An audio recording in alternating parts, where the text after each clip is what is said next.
Batul from Clernet, and I would like to take a minute to introduce our platform Clernet to everyone present here with us today. Clernet is India's one of the largest digital live CME platform where doctors generate their medical content. I would like to welcome all the esteemed speaker doctors and the participant doctors in today's live digital monthly CME that is organized by the Intimate Partner Violence, a multi-stakeholder perspective. The webinar in association with the AIIMS Kalyani will provide a multi-stakeholder perspective on intimate partner violence. Team Clernet is happy and proud to be the digital partner for this webinar. Please have a glimpse on the video that is going to be played.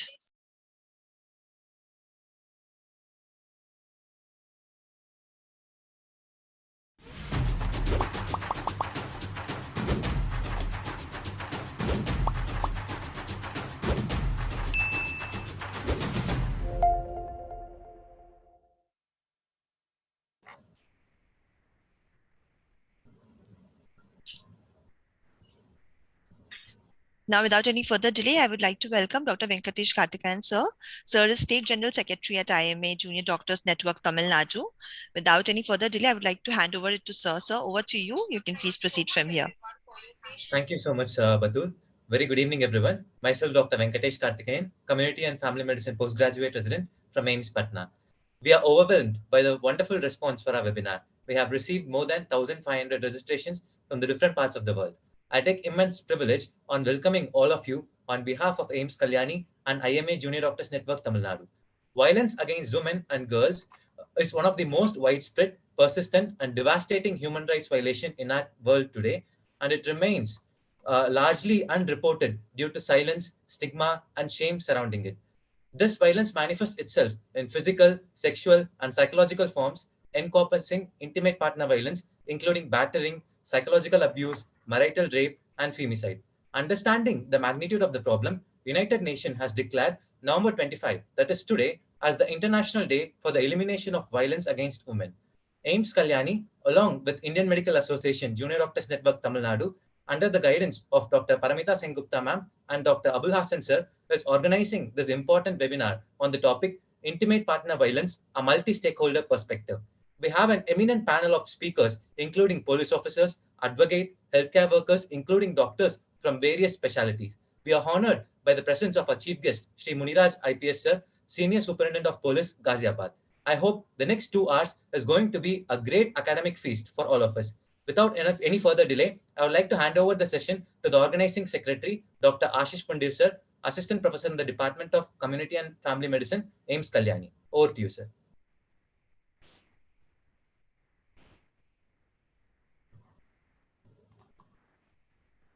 Ashish sir, kindly unmute yourself, sir. Tanu ma'am, please stop screen sharing.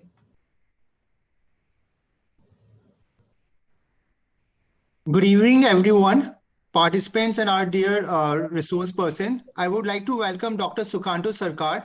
Dr. Sukhantu Sarkar is additional professor and head of Department of Psychiatry, AIIMS Kalyani. So I welcome you to give inaugural address. Thank you, Dr. Ashish. Am I audible?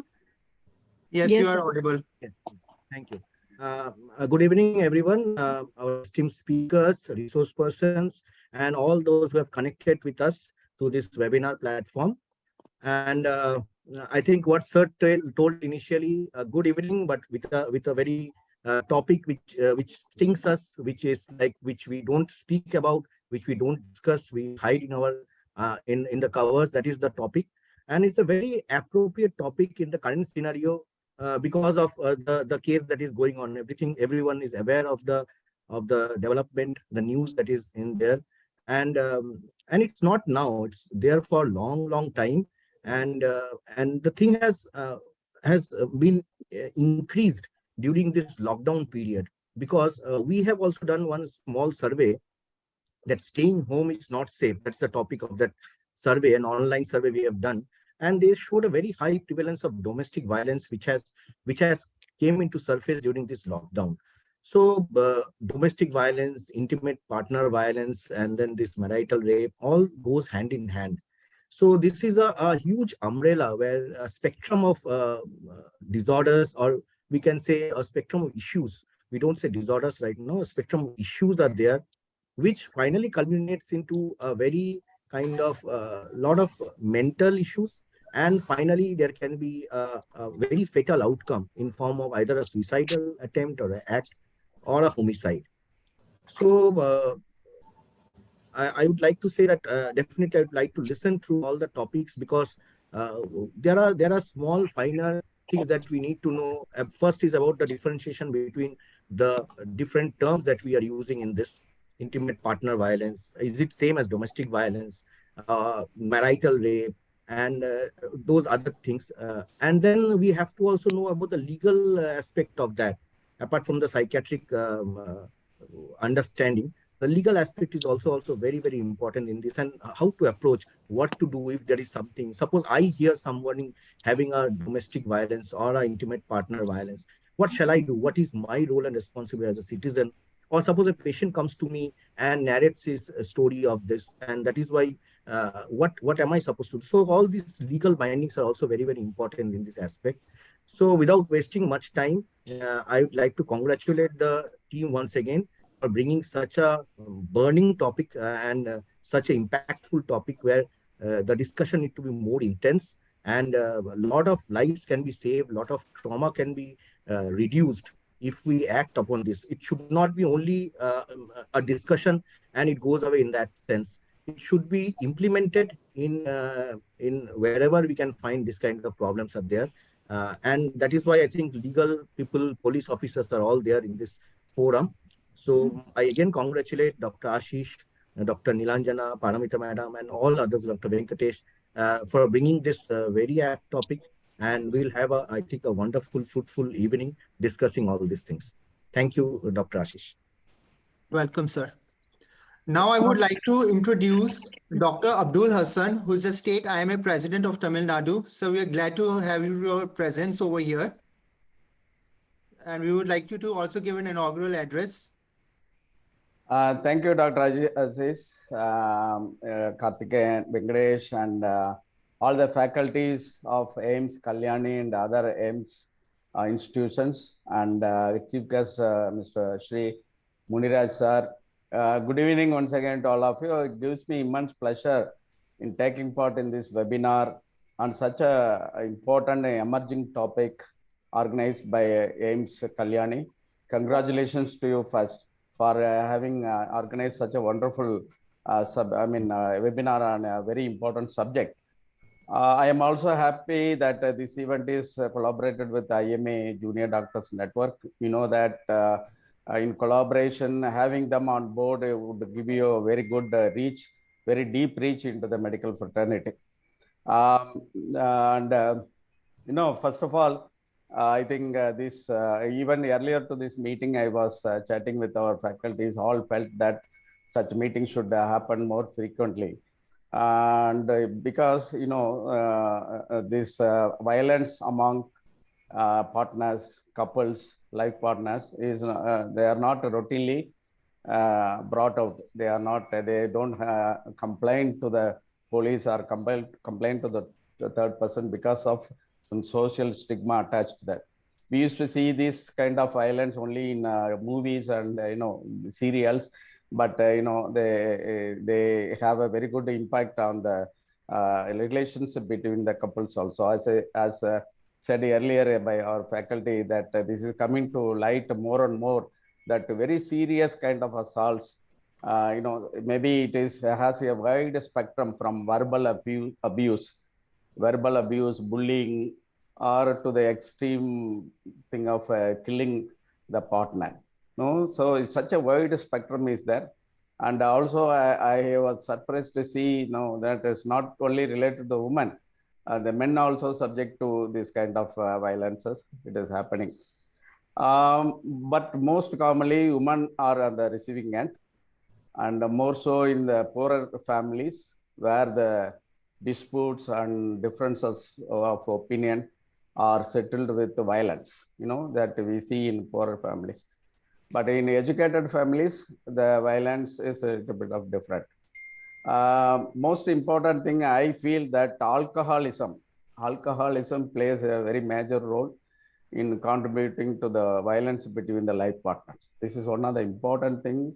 I think we should address this. IMA, Indian Medical Association, will have a greater role in addressing this issue of alcoholism leading to intimate partner relationship, and we'll do that ways and means of the roadmap of doing it. We will discuss it later on at the end of the session.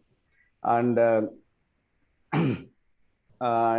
so I think this is a very good step in the right direction.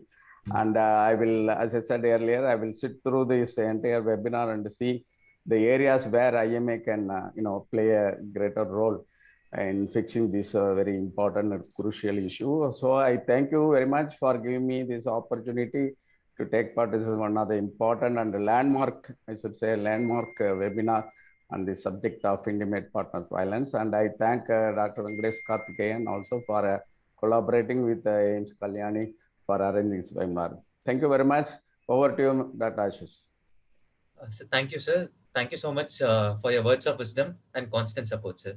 So we are here today to learn about the intimate partner violence. If you encounter a case of intimate partner violence, or you yourself are subjected to intimate partner violence, whom to report, where to report, knowledge about this is very crucial. And to sensitize us on this very important topic, we have our chief guest, Sri Muniraj IPS, sir, Senior Superintendent of Police, Ghaziabad.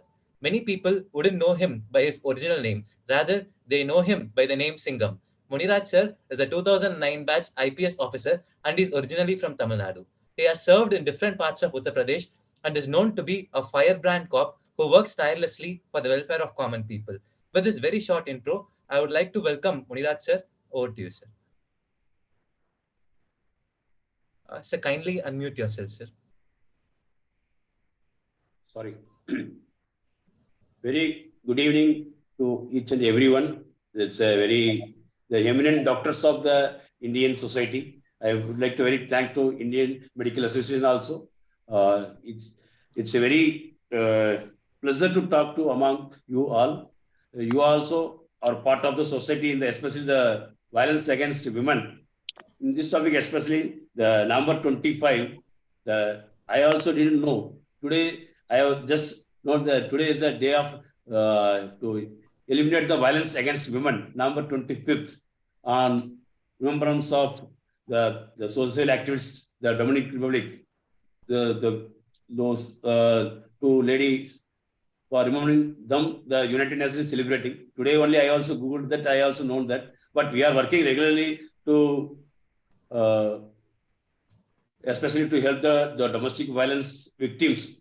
It's my pleasure to talk among with you. It's a very great initiative for the Indian Medical Association for creating awareness among the public. Really, I'm very happy. It's my duty to create awareness to the public how to reduce the domestic violence. My topic is how to report and whom to report this one. Yeah, little bit I would talk. Yeah, as a police officer, I used to know the violence against women starts from womb to tomb. Each and every stage, our mothers, especially I can say the child as a girl, they are playing all the roles as a kid, as a mother, as a wife, as a parents, as a guardian, everything they are playing, but they are the victim of each and every stage. Before birth, in as many as 5 million girls in India are aborted by sex-selective abortion. Even there before birth, they are victimized. Then as an infant, she may be one of the 10,000 children in India who are murdered by female infanticide every year. In girlhood, she may suffer physical, sexual, psychological abuse or at the hands of her elders. In adolescence, she is married and pregnant before she is physically and emotionally ready. As a wife, it is likely that she is battered at home. In UNICEF review, 21 studies of violence in South Asia, over 70% of the women in India reported they were physically abused by their husbands. Outcast in widowhood, she is harassed, abused, and even murdered when her husband dies. Throughout her life, depression and suicide are two predictable outcomes for life endured under these conditions. Yeah, this is the status of our I can say the women condition in our India, especially our motherhood of India. We used to say always our nation, our state always will say motherhood. But the situation is they are the victim in our society. But in the namesake, we are always prizing, we are recognizing, just we will say everything in the name of mother, but they are the victims. So this is a great initiative of IMA. It will be very helpful for even for police officers also. I am expressing day-to-day activities daily. For example, I used to listen grievances, public grievances daily 4 hours, in which every second application is always the domestic violence cases only. The statistics facts, as per according to National Crime Record Bureau, total 45,485 cases of crime against women were registered, in which 7.8% registered last year, 2018. Every year, around 45,000. Every year, there is increasing of the violence around 7 to 10% against women is every year existing. The majority of cases registered under cruelty by husband and his relatives. The majority is 30% of the cases are related by husband and his relatives, followed by assault on women with intent to outrage or modesty, around 20%, and kidnapping and abduction of women, 20%. Then rape, around 7%, 7 to 8%. 40% of women reporting physically violence. 50% experience violence during pregnancy also. You see the condition of our Indian women in our society. Every 5 hours, somewhere in India, a young married woman is being burnt alive, beaten to death, or forced to commit suicide. At least 40% of the married women aged below 50 years have experienced domestic violence in some points in their lives. You see that 40%. This is a very large data. It's reported cases. It's as per our National Crime Record Bureau.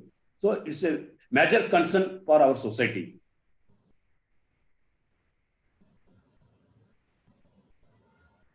For recognizing the domestic violence, the initial our legal remedies during 1980s that we used to listen in our radios and newspapers. Every newspaper we used to read the stove burning, stove blast case or gas blast, like the stove burning, like the cases. That time only the act has been introduced in the Dowry Prohibition Act. It came. Then later in IPC also they introduced 498A for Dowry Prohibition section also. 498 case against these two sections. Then 304B in IPC also, the dowry death case. These sections were introduced during 1980s. That time it was rampant, especially for against the domestic violence. In later 2005, exclusively domestic violence, especially for the remedial part, was not covered in that act. Only just they are given only punishments. So later 2005 only, exclusively the 2005, the Domestic Violence Act was introduced in our parliament. Later in that, the wide coverage was given. In that Domestic Violence Act, they have given the procedures, how to report or whom to report, then what are the remedies are present in that Domestic Violence Act. I think in this panel, I think they will discuss about the Domestic Violence Act procedures and everything. Later they will do. Then I will discuss only regarding how you can use as a Domestic Violence Act as in this to get help for the domestic violence victims.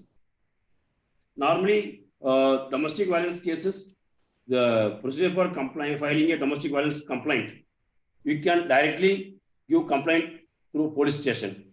Those who are victims, they can directly go to the police station. There in each states has different modus operandi. In UP, we are having women help desk. They will listen the complaint the stories, then they will register FIR directly. Otherwise, they can, as per the provisions of Domestic Violence Act, each and every area, a protection officer in this district, every district, they are having the protection officer. They will assist to registering complaint. If the victim is interested to register FIR, he wants help, she wants help, she can get help from the protection officer. It has been covered in the Domestic Violence Act, Section 4. The protection officer has a major role in the Domestic Violence Act. They are the helping.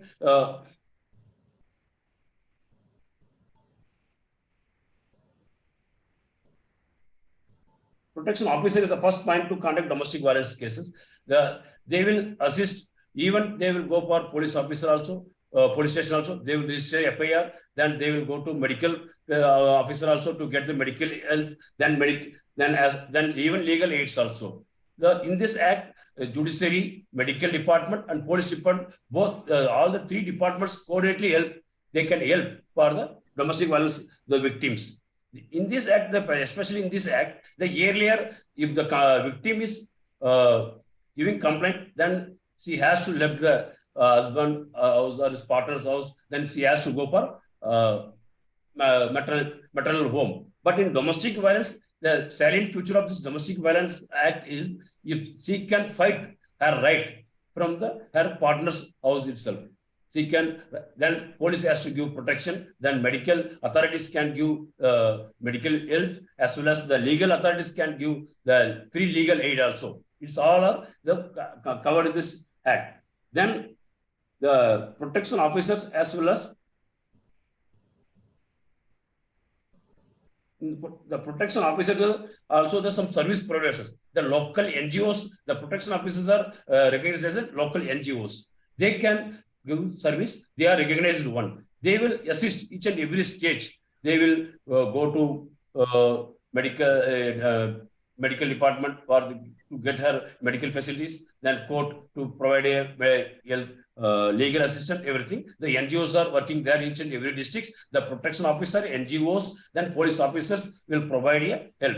Then nowadays, in our India, the National Women Commission is there. If you want to give a registered complaint, then through National Commission for Women as a portal is there. In the portal directly you can register a complaint through email, through emergency helpline, National Commission helpline number 01126944805. In your local authority, we nowadays having lot of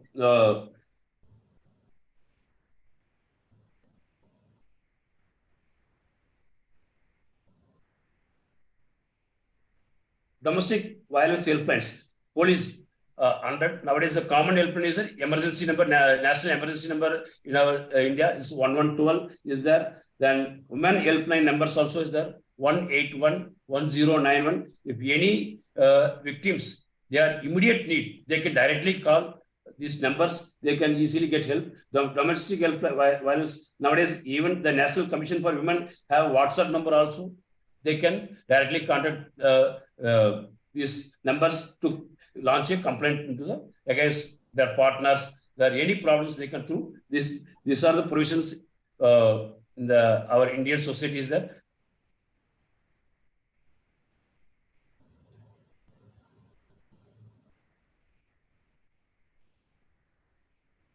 These are the provisions in our police present system is that the Domestic Violence Act, especially nowadays we are facing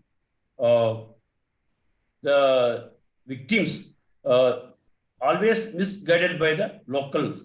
Always in our society is that just you go for compromise. You don't speak out. These are the problems are there. So for that we should regularly encourage these type of seminars to create awareness among the public as well as the women forums also we should encourage actively. It will help for them.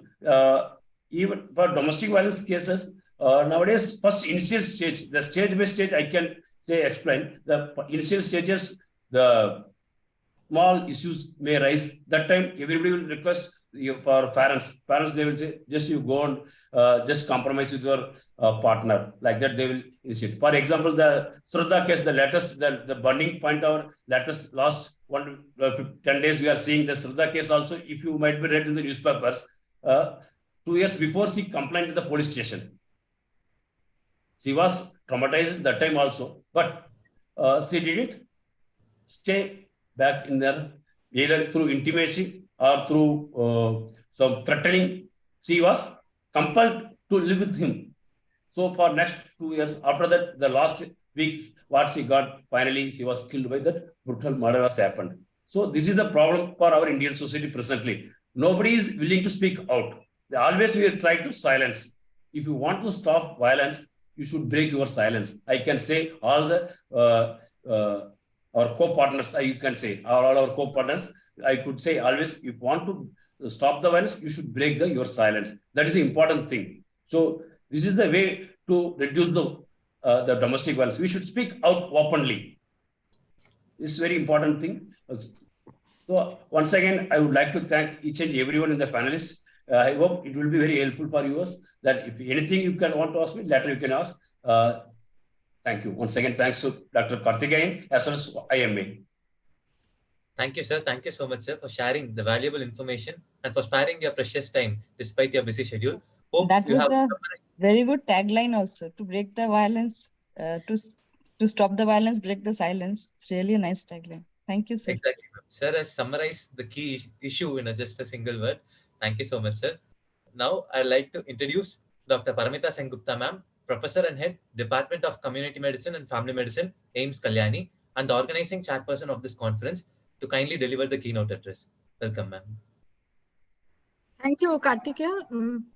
On this today, the 25th of November is a very important day for it being the International Day for the Elimination of Violence Against Women. It marks the start of 16 days of activism, concluding on the day that commemorates the International Human Rights Day, that is the 10th of December.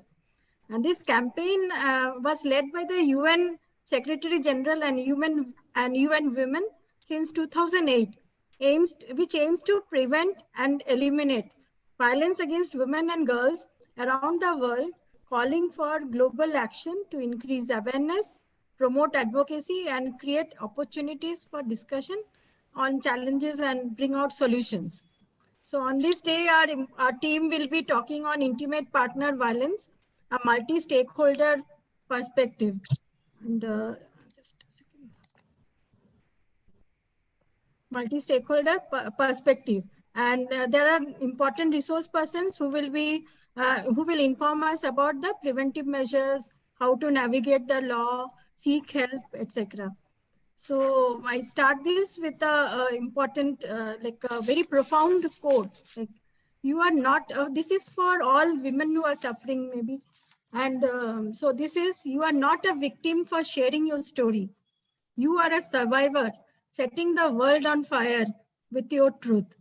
And you never know who needs your light, your warmth, and raging courage. So with this, just a second.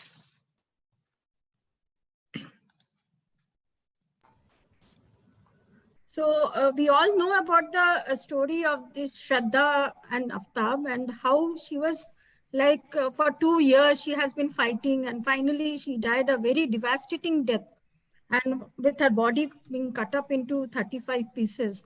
So this is so bad. This is due. Not a human. This man must be something. So what have we done? What can we do?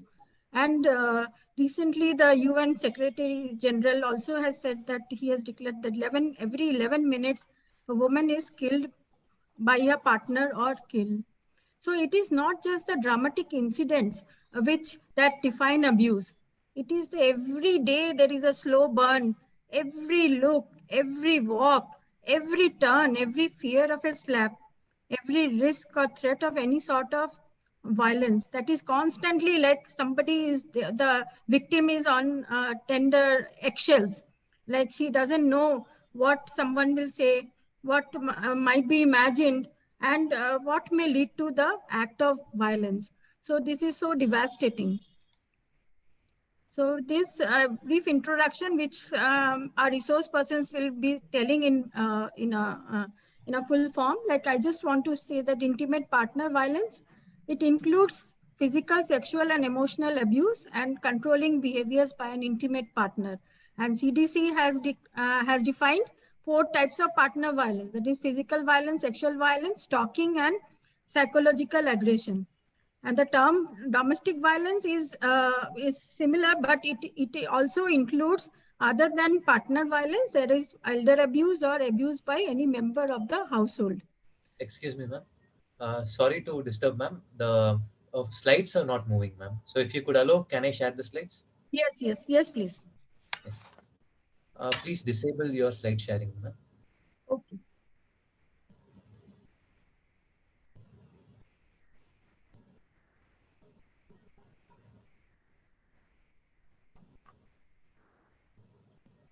What do I do?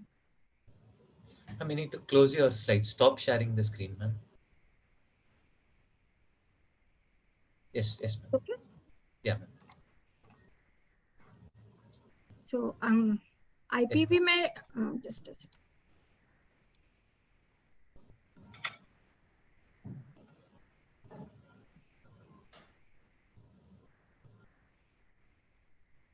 Am I visible? Yes, ma'am. Audible? Yes, ma'am. Okay. So intimate partner violence is a significant public health issue, as not only there are personal consequences of intimate partner violence, and it is devastating, and it has many individual and societal costs, and it claims millions of victims worldwide, leading to infringement of fundamental human rights, serious physical and mental health consequences, and leading behind in its wake broken relationships and affected children.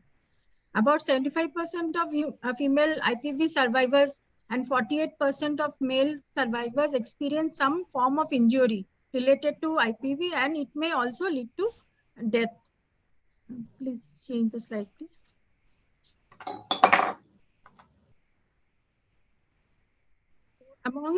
Amongst women, this is more tragic. It leads to a lot of negative and sexual and reproductive health consequences for women, including unintended and unwanted pregnancy, and abortion and unsafe abortion, sexually transmitted infections, including HIV, pregnancy complications, pelvic inflammatory disease, urinary tract infections, and sexual dysfunction. There are chances of online violence also when there is a sharing of offensive materials, and sometimes the intimate partner also shares the photographs or pornographic material of the partner, which is emotionally very decapacitating. Violence during pregnancy has been associated with miscarriage, late entry into prenatal care, premature labor, low birth weight baby, fetal injury, and even stillbirth. So amongst the adolescents, the youth who experience adolescents experience dating violence. Actually, nowadays there are many youth who also live in with another partner, and they have been experiencing dating violence also, and this youth suffer from symptoms of depression and anxiety, engage in unhealthy behaviors like tobacco, alcohol, sleep disorders, and unsafe sexual behavior. So they have poor self-esteem and suffer from post-traumatic stress disorder. And finally, they cause self-harm and suicide. So norms and beliefs supporting IPV, that means a man is superior. Actually, these are the gender discrimination which leads to this. There is patriarchy and gender rights. So one person cannot be whole. So one person is dependent on the other. So one person is superior and the other person, or the subject, and the other person becomes the object. So the man has a right to assert power over a woman and is considered socially superior and masculine. So he has a right to physically discipline a woman for incorrect behavior. Physical violence is an acceptable way to resolve a conflict in a relationship. A woman should tolerate violence in order to keep her family together. And sexual intercourse is a man's right in marriage, and there are times when a woman deserves to be beaten, and girls are responsible for a man's sexual urges. So in children also, there are many, please change over the slide, please. In children also, there are a lot of damage to the children, and it leads to depression, poor school performance, and negative health outcomes. Studies have found an association between IPV and child abuse with the same household, and and what it leads to is the male perpetration and female experience of IPV later in life. There are some studies in low-income countries like Nicaragua and Bangladesh, which have found that children whose mothers were abused are less likely to be immunized, have higher rates of diarrheal diseases, and are greater risk of dying before the age of 5. And so we have often, there is a famous playwright who is George Bernard Shaw, and who has quoted, very nice quote, "A happy family is an earlier heaven." So, but statistics, some statistics tell a deadly story, though it tells us how safe our home is. So not only women, but everyone is in a mess in a violent home. So Indian values teach us, don't go out. You are not safe there. But little do they realize that the perpetrators of intimate partner violence is lurking inside the home. Who is responsible? What is responsible? So so the statistics, what do they say? 1 in 3 women in India is likely to have been subjected to intimate partner violence. But only 1 in 10 of women formally reports the offense. And 1 in 10 men, so men are also sufferers. They suffer emotional violence, and they also suffer violence from other men also. And again, patriarchy, again it comes into the picture. Patriarchy, because of the male is the superior, so he cannot even express. He is always silent that there is some violence against him. So they are, I think they are bigger sufferers of intimate partner violence. 1 in 4 adolescents report verbal, emotional, physical, or sexual dating violence each year. So there is Kamla Bhasin. She's a female activist. She was a female activist. She's no more now. And she, according to her words, she has, it's very profound. She has made a poem. कौन कहता है जन्नत इसे, हमसे पूछो जो घर में फंसे, ना हिफाजत ना इज्जत मिली, करके कुर्बानी हम मर गए, दुश्मनों का जरूरत किससे, जुर्म अपनों ने हम पर किए. So this is so profound. So the NFHS National Family Health Survey in 2005-06, that is the NFHS 4, has stated the lifetime prevalence of spousal violence among women in India to be 37%. The NFHS 5 in 2019 states that it has come lower, like it is 27%. But then there is, in some states, Himachal Pradesh, Karnataka, Maharashtra, Assam, and Sikkim, gender violence has increased. Please. Next, please. So why don't women leave the violent partner? So as in Shraddha's case, she suffered for 2 years, and once she also went and complained, but later she withdrew her complaint. Why? Because she thought that her partner might change his habits, and he may not torture her. But what he used to do, he used to stab her with this burning end of the cigarette. So that much trauma he caused her. So there is fear of retaliation, lack of alternative means of economic support. So that is one very common reason why mostly this intimate partner violence happens in low-income group women also. Concern for the children, then lack of support from family and friends, stigma of fear of losing custody of children associated with divorce, and love and hope that partner will change. So, and sustainable development goal, one of the goal, that is goal number 5, which focuses on gender violence and gender equality and the elimination of all forms of violence against women and girls by 2030. So we find that the global action is there on eliminating this gender, violence against women and girls. India's national health policy did not recognize violence against women as a healthcare issue until 2017, but the policy now clearly mandates that all survivors of violence must receive free services and recommends that gender sensitization training be carried in all health facilities and that it be included in the medical curriculum as well. It is as per GOI 2017. And there are some certain solutions. Prime Minister Narendra Modi-led government made amendments to the Criminal Law Act in 2018 to prescribe rigorous punishment against sexual offenses. The Government of India also implemented a one-stop center across the nation in April 2015.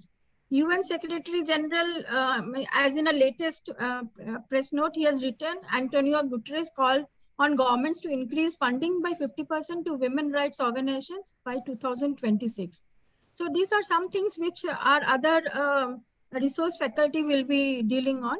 And as for the primary care provider, as for us, what we can do is we can start some, the surveillance or screening. And we can also do some research at what is actually happening, how many women are actually, or how many people are actually affected by this ghastly thing. So up to 77% of women are not screened for IPV. It is more so when women are from lower socioeconomic strata and have no social support.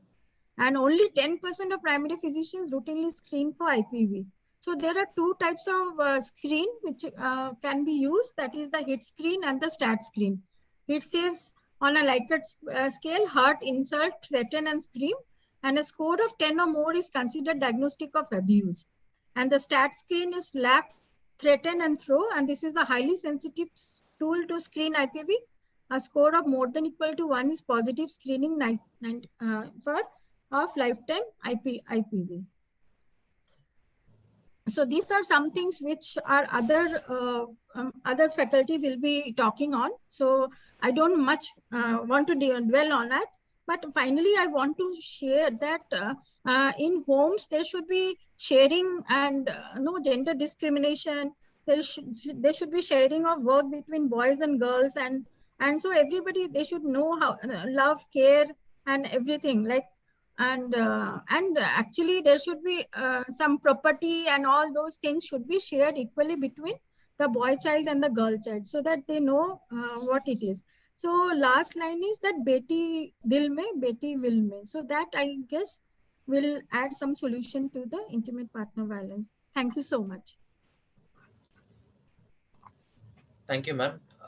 Thank you so much for the wonderful keynote address, ma'am. Also, thank you so much for making this webinar possible. Now, I request Dr. Ashish Pandit sir to share a few words about intimate partner violence, global and national scenario. Before that, I would like to introduce sir. Sir is the organizing secretary of this webinar and is an assistant professor at the Department of Community Medicine and Family Medicine, AIIMS Kalyani. Sir did his postgraduate in community medicine from Shubrati Medical College, Uttar Pradesh. Sir has did his undergraduation from Rohilkund Medical College and Hospital, Bareilly. Sir also holds a diploma in community mental health from NIMANS, Bangalore. With this brief intro, I'd like to welcome Dr. Ashish sir. Over to you, sir. Thank you, Dr. Venkatesh. I'm sharing the screen. Yes, please.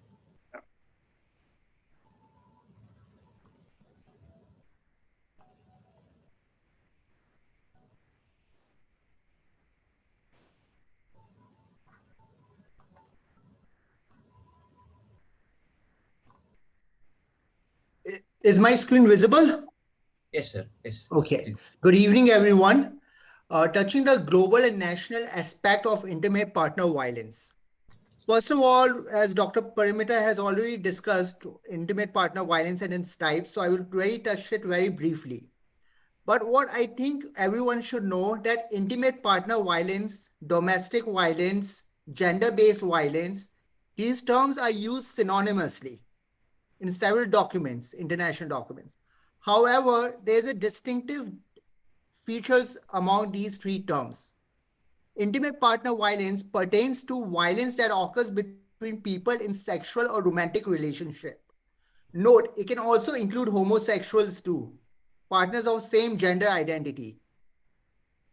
Gender-based violence, unlike intimate partner violence, where in intimate partner violence, the victim is known. Gender-based violence can happen against unknown victim too, like eve teasing, molest, rape. And again, these violence can be against men too. Domestic violence implies domestic setting. As like Dr. Paramita pointed out, it includes child abuse, elderly abuse. However, in our country's constitution, the domestic violence definition does not seem to clearly mention about elderly abuse and child abuse as domestic violence. But in America, Australia, other countries, they have included this. Now, types of intimate partner violence. I will tell you what actually constitutes the different types. Coming to sexual violence. See, if a partner forces another partner to have sexual intercourse without using condom, just for the sake of pleasure, that is a sexual violence. If a partner is found to tell his partner to engage in different type of intercourse like anal sex, fellatio, forcefully, that is a sexual violence. And as a whole, you force a partner to have sexual intercourse, that is a sexual violence too. Psychological violence. You verbally abuse someone, your partner, you blackmail, you try to beat her, you restrict her movement. No, you cannot go there, you cannot go there. Restricting access to friends. You cannot talk to your brother, you cannot talk to your sister, you cannot talk to your father, mother. Restricting economic independence. All these are examples of psychological violence. Physical violence, that's as the terms implies, slapping, biting, hitting with any instrument which can be hurtful, threatening or using a gun or knife. Now coming to the economic cost. The economic cost is enormous. In United States, it has been estimated to be $9.3 billion US dollars. In India, they say intimate partner violence women can lose an average of at least 5 paid work days. Now there's an article related to US where you can see the estimate is alarming. 2.1 trillion US dollar in medical cost, $1.3 trillion in lost productivity among victims and perpetrators, $73 billion in criminal justice activities. So you can see how much it incurs economically. Now, according to Lancet published article in year 2022, the lifetime experience of intimate partner violence between 15 to 49 years is 27%. And the violence starts early, affecting adolescent girls and young women. So this is from Lancet. 35% in South Asia is lifetime prevalence of physical or sexual IPV, and 19% is past year prevalence, and highest is in Oceania, I think. And you can see of different countries and region. This is of India. The median prevalence of intimate partner violence is around 30 to 34%, higher in neighboring countries like Afghanistan, Sub-Saharan Africa, and some nations of South America. So these are the findings which our National Family Health Survey 5 findings indicate from 2019 to 2025 in rural and urban area. Okay, now before I jump to determinants, I would like to tell you, I came across literature which mentioned instead of victim taking action against the perpetrator, she is justifying the violence done to her by her perpetrator. Now, determinants, low levels of education, as this is our determinants as pointed out by WHO, but that may not always be true, low levels of education. History to child maltreatment, witnessing family violence, personality disorder, as state IMA president said about alcohol, harmful use of alcohol, low level of women access to paid employment, gender equality, past history of exposure to violence, marital discord, and male controlling behaviors. So what can be the implication of intimate partner violence? Like since evening, we have been talking about Shraddha and Aftab case, fatal outcome like homicide and suicide. First, it was intimate partner violence, and then her body ended into 35 pieces. Injuries, transmission of sexual transmitted disease like AIDS. What Dr. Parimita pointed out in women in pregnancy, the problems which may encounter like miscarriage, stillbirth.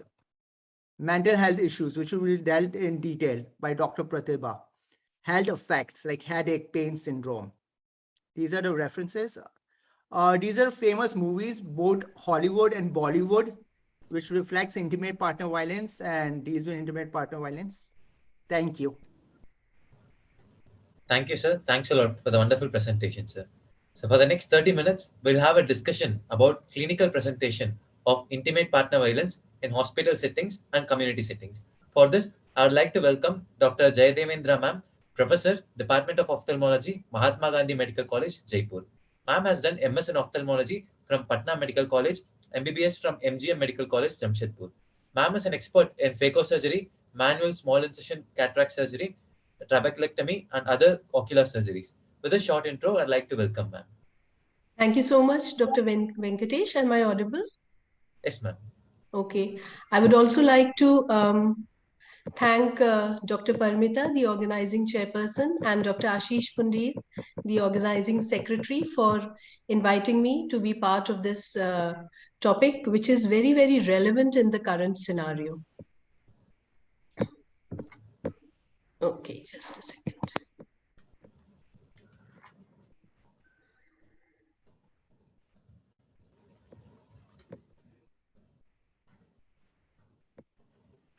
So I'll be talking about intimate partner violence from an ophthalmological perspective. Why do we need an ophthalmological perspective? That's because if we look at the statistics, we will see that ocular injuries and injuries of the eye and the area around the eye are very commonly seen in IPV, and more commonly in women, 73%, as compared to men, 26%. And the commonest age group would be 21 to 30 years.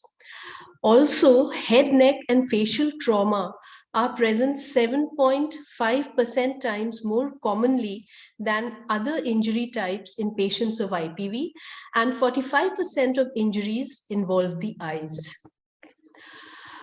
If we take orbital fractures, then IPV is the third leading cause of orbital fractures after road traffic accident and fights. In males, the most common form is either being struck, that is 66%, or fire, 30%. And in females, 90% of the time, the injuries in and around the eye are due to being struck. Injury patterns that are seen most commonly are contusions, abrasions, puncture wounds.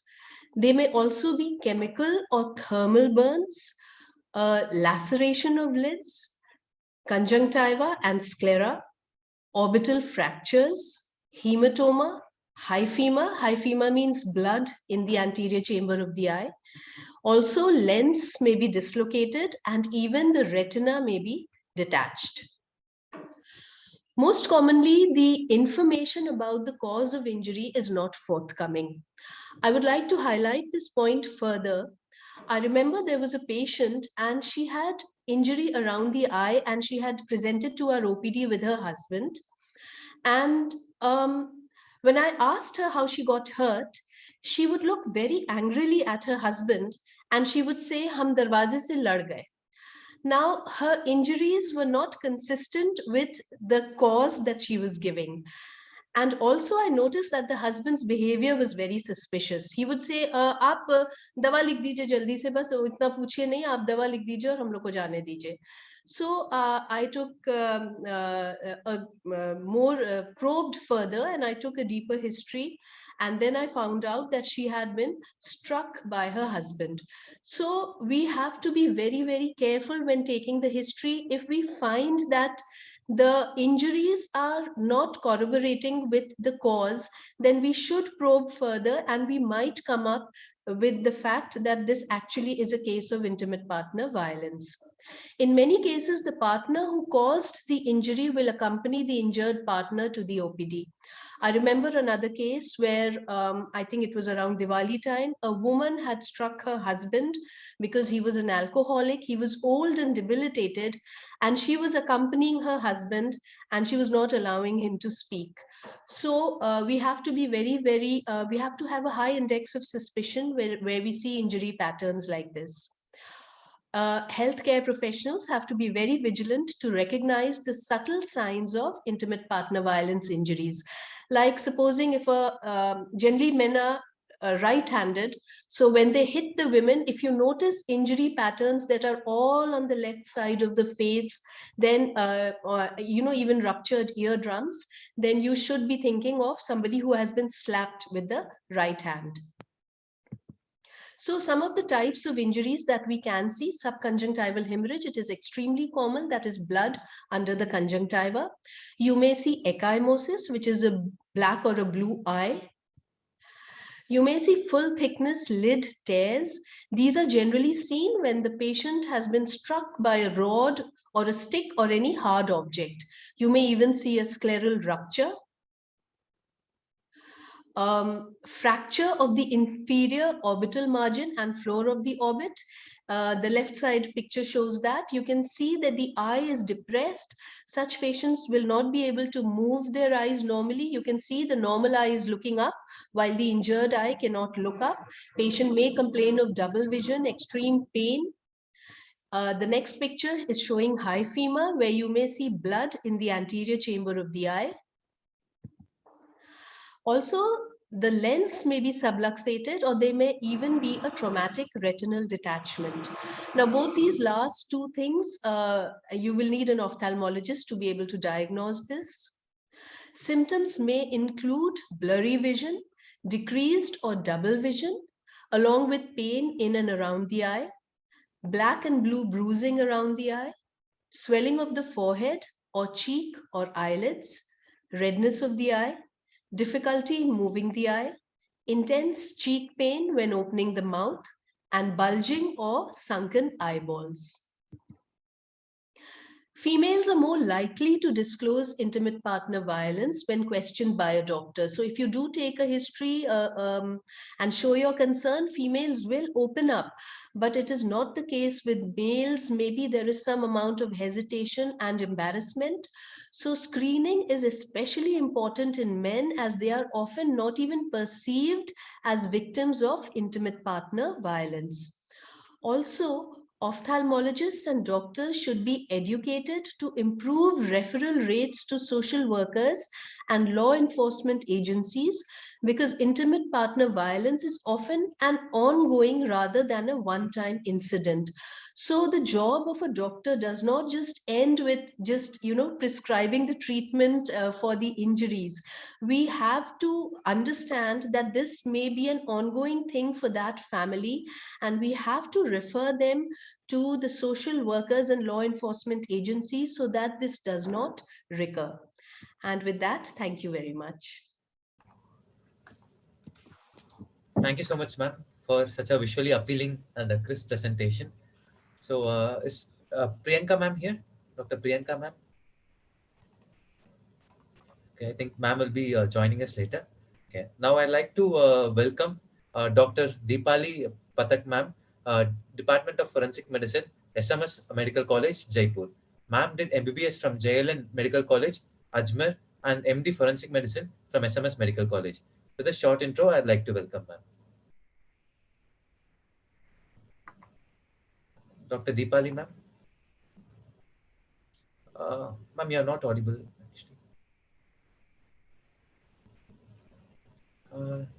No, ma'am. You may please disconnect your earphones if possible, ma'am. No, ma'am, you're not audible.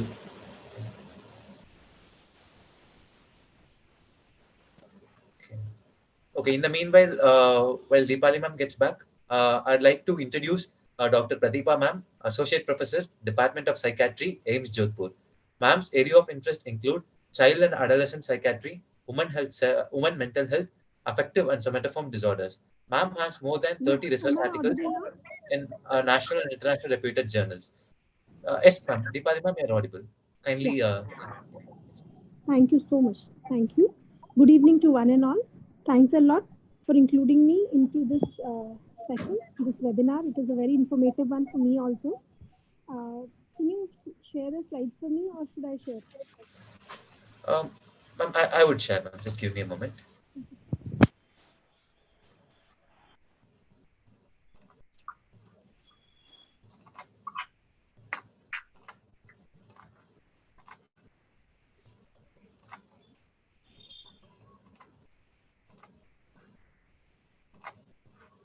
Manas? Working as a faculty in the Department of Forensic Medicine, I am getting to see cases of intimate partner violence almost every day. It's like a routine practice for us that we keep seeing cases. Can you please change the slide? As everybody is talking about intimate partner violence, that it includes physical assault, it includes sexual assault, and it can include emotional abuse. So we as doctors may get patients with injuries on bodies in various parts of the body, may get patients with sexual assault, who may present with or without injuries, or patients with psychiatric complaints because of their ongoing emotional abuse. As a forensic faculty, we generally get patients for medical legal examination with the police after filing police complaint.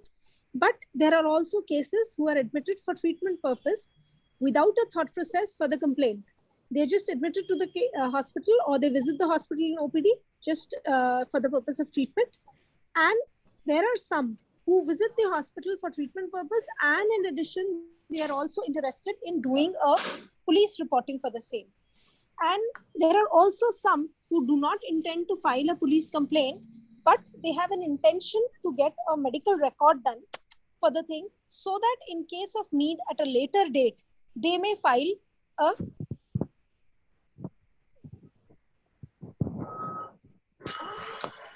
Can you please Now, when we are talking about the duties of doctors in relation to intimate partner violence, if we talk of it, then we would realize that the prime responsibility of any doctor is procurement of treatment for the patient. But with that, as a doctor, we also get cases, we must also look into the medical legal formalities, how they have to be done, where they can be done are issues. And police information is again one more aspect of it. Police information, whether it has to be done or not. So for that, we have two aspects. One is Section 39 of CRPC. This says that the public also has responsibility to give information of certain offenses. Now, when we talk of us as doctors, we are probably the first centers where people who are suffering violence in the form of physical injuries or sexual injuries, they will report to hospitals. So doctors are the first persons of contact for such victims. So as a responsibility, being a public person as well as being a doctor, police information is one of the sole responsibilities of doctors. Maybe the case belongs to the sections mentioned under section 39 CRPC, like you may change the slides.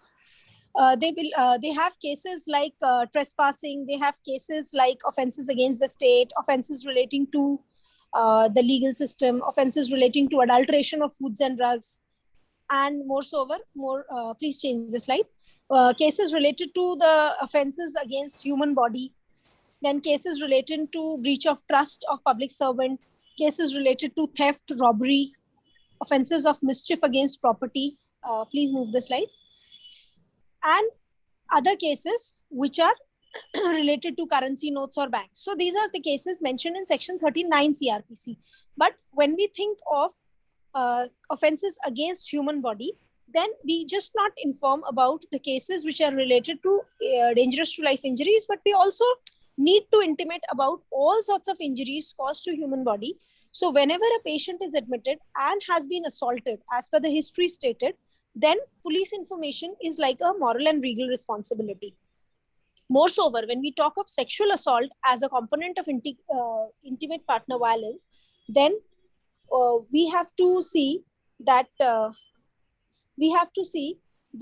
please move the slide, that there is a section 357C of CRPC which has come up in Criminal Amendment Bill of 2013, which says that all hospitals, whether public or private, whether run by the central government, by the state government, or by any local body or by any person specifically, has a moral and legal responsibility to provide first aid or medical treatment, which should be given free of cost to all victims of offenses covered under 326A. That means the acid attack victims, and offenses covered under 376 or 377, that is the sexual assault, and are also bound to immediately inform the police about such incidences.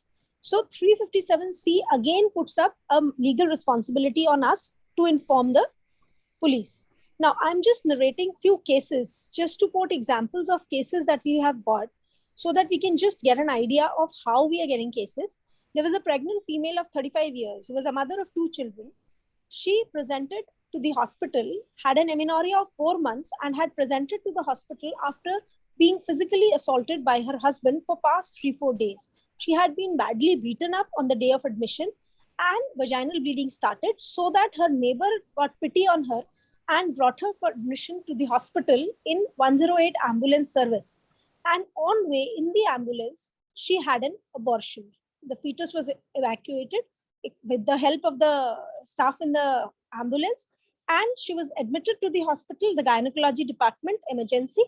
She was bleeding profusely, and it really took them a lot of effort to save her life at that time, because she had no attendants. The neighbor woman left her there saying that I have got her to the hospital and I can't be here with her further, because otherwise I will also face consequences of the same. And the hospital made a lot of effort, arranged blood for her. All the doctors, available staff fought to save her life. 3 days she was took to get her normal. And after those 3 days, when we had prepared her medical legal report, we had informed the police, her husband reached back and counseled her that I will never abuse you, I will all take care of you. And she finally refused to do any action with the police and got discharged, hale and hearty, and went back. The second case I wish to tell you about is, the second case was of a 21-year-old female who was in a premarital relationship and got pregnant, was very happy about it, left her job to be careful about her health, and informed her partner. But when he got to know about it, then he dodged her and inserted the empty pills into her vaginal orifice while being intimate with her. And she later on realized, when she started having pain, abdomen, and she detected some powdery material and some remnants of the pill in her vaginal opening, then she realized that this is what has happened to her. And she immediately called the women helpline. An ambulance was sent to her and police reached and helped her get admitted. And thankfully, the fetus was expelled by the time she reached the hospital, so that the DNA sample could be procured to create evidence against the accused. The case 3. This was a woman of 25 years, married for past 2 years, who was brought for medical examination by the police, and she had been badly beaten up by her husband with the broom. And all over her body, she had multiple contused abrasions, bruises here and there. Her left shoulder had dislocated and she had a fracture dislocation of the left wrist joint. And she was so confused, just reached the police station, and the police brought her for medical examination. And probably the next day, she will also patch up with her husband and go back home. Case 4. Next, please. This is a female of 22 years who was again in a premarital relation and was assaulted by her boyfriend, even with an attempt to manually strangulate her. She was brought for medical examination because her friend rescued her from there, and they reached the police station scared. When she was brought for medical examination, we observed that she had petechial hemorrhages on her face. Her face was very congested. She had subconjunctival hemorrhages, which all pointed out towards the attempt of manual strangulation that had happened to her. We were like telling her that you should be very careful about your safety. You should not be going to anybody's house like that, because that you are alive, we can say all this to you. Otherwise, all the symptoms that are being shown on your body, we would have reported it as a case of manual strangulation during the postmortem. So you should be very careful. This is what we counseled her. Later, she revealed that she was also pregnant with 2 months, and then the police and the hospital authorities helped her get rid of the pregnancy and get it terminated, and so that even evidence could have been procured for the case. So as a doctor, I feel that empathy is most important. That should be there with us. Treatment is obviously our prime responsibility, but there are many medico-legal formalities to it. The preparation of report, which may not be happening in many private institutions, and police information, if it the lady is interested in it, and psychological support and rehabilitation and further settlement are all our responsibilities. So as a physician, I think when we are responding, the most important thing, as ma'am also talked of it, that she noticed that there were eye injuries which were not corroborating with the history. So she thought that this may be because of intimate partner violence. So noticing such indications of IPV, screening for them. Screening can be done as a universal screening. We can keep screening females, but we can have trigger associated screening, like the patients who are coming to us, or we may ignore.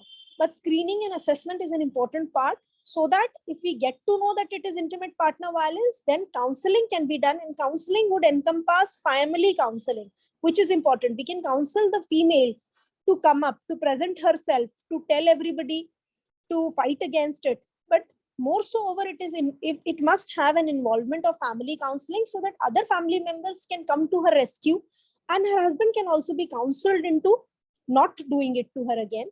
And referral to the police, referral to higher centers for treatment, referral to NGOs.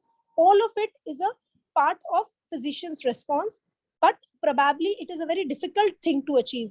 We inform the police and we are like, we can't probe into it any further because we don't have a system to it. Like ma'am talked of one-stop crisis centers, which have been made mandatory since 2015. Like if we can have such operational one-stop crisis centers everywhere, then even intimate partner violence can be addressed to from there, along with sexual violence. So as a doctor, I think we should be very responsive to such cases, and medical legal formalities should be taken care of. Police information is one important component which must be handled too. Thank you so much. Thank you, ma'am. Thanks for the wonderful presentation. Especially you have given case scenarios and you have explained. Thank you so much, ma'am. Now, once again, thank you, ma'am. Once again, I would like to introduce Dr. Pratibha ma'am, Associate Professor from the Department of Psychiatry, AIIMS Jodhpur.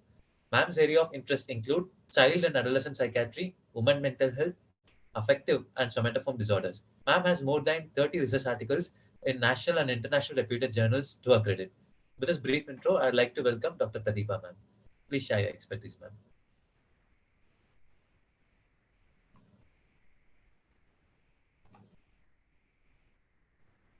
Yeah, the other one has to stop sharing the screen. Yes, ma'am.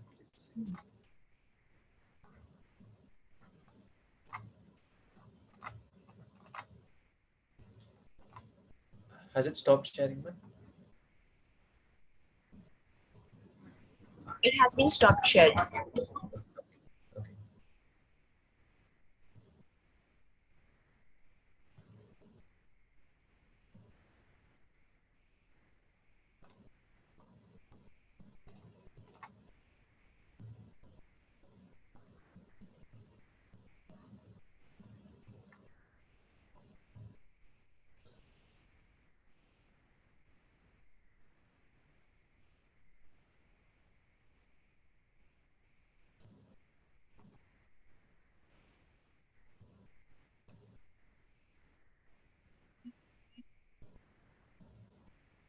So the screen is visible to all and I am audible? Yes, ma'am. Everything is perfect. Please go ahead. Good evening. So without wasting any further time, I would like to just point out the screening and counseling in intimate partner violence. So from where it is to change? I'm not able. You can just click the cursor. Okay. So while we encounter any person or any female or any other gender with intimate partner violence, we have to actually begin with asking about IPV.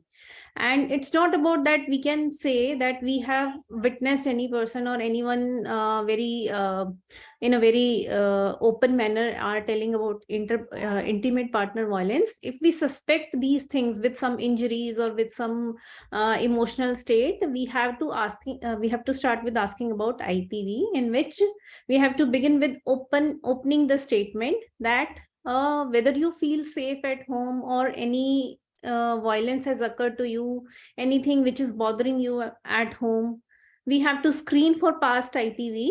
It can occur in the past also. So we have to start asking about that in the past also. It is not that currently or in the past you felt safe at home or anything which bothered you or any your partner or anyone else in the family has been hitting you or blaming you or any passing any comments. So whatever, we have to start asking the questions and screening for the current IPV. So if the patient answers yes to any of the current intimate partner violence screening questions, continue with the other set of questions.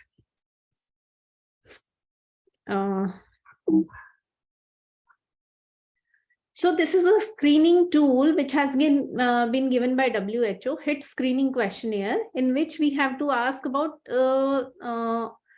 physically hurting you, physically hurts you, insult or talk down to you, threaten you or physical harm, with the physical harm, scream or curse at you. So these 4 questions we have to rate: never, rarely, sometimes, fairly, often or frequently. And this is usually known as HIT screening tool. And each point is rated on 1 to 5. A score of greater than 10 is considered for intimate partner violence, and a counseling is recommended if the score is greater than 5 has come on this score. So the thing is that we have to break the phenomena of silence, and we have to start asking about the intimate partner violence. Then express, if the answer is yes, or some bit of violence is there, we have to start with expressing empathy and concern. We have to name the patient and say, I am so sorry to hear that this has happened to you. And it's really important for you to understand that everyone has the right to be safe and treated respectfully, including you. Like these phrases, the violence that you have described should not have happened and is not your fault. And even if you think you may have triggered it in some way, it's not your fault. You do not have to blame on yourself. Then assess the readiness to make a change.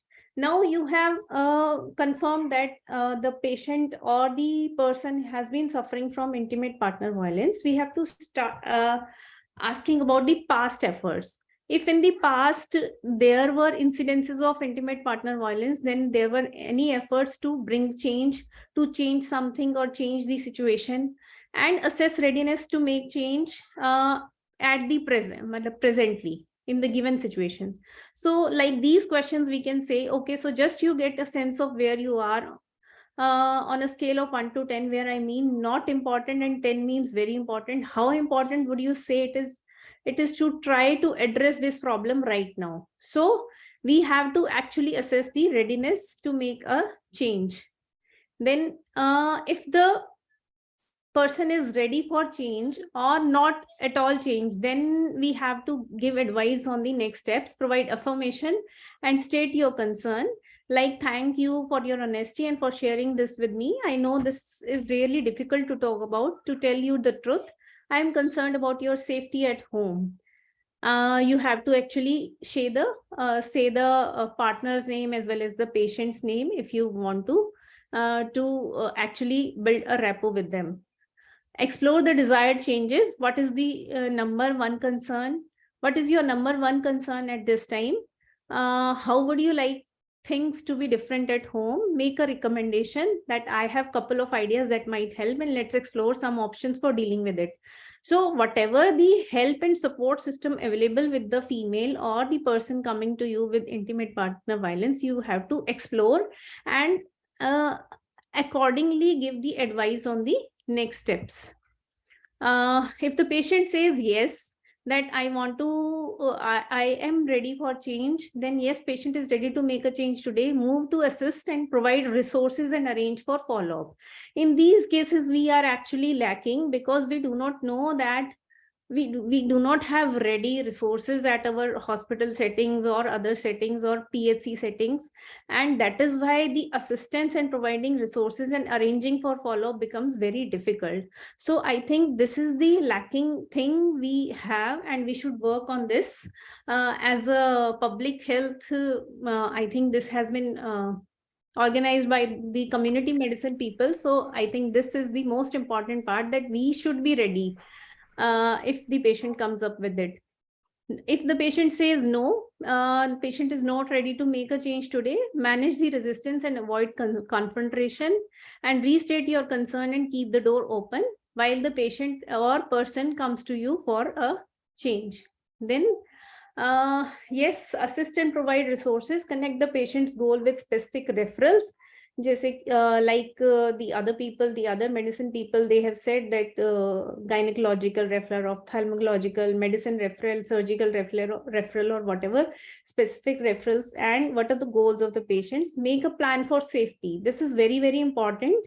As a psychiatrist or a primary primary person in contact with that person with intimate partner violence, that provide patient with a copy of personal safety plan which is available, and this plan can be made at that point of time personalized according to the information given by the person himself or herself.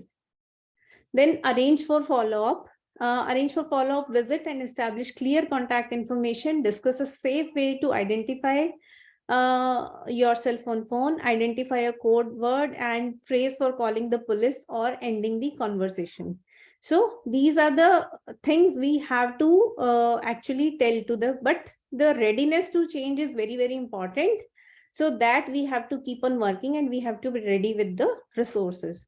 So I guess this finishes the counseling and the psychiatric aspect, the counseling aspect and screening aspect of the intimate partner violence. And then I want to continue with the implications of intimate partner violence on mental health.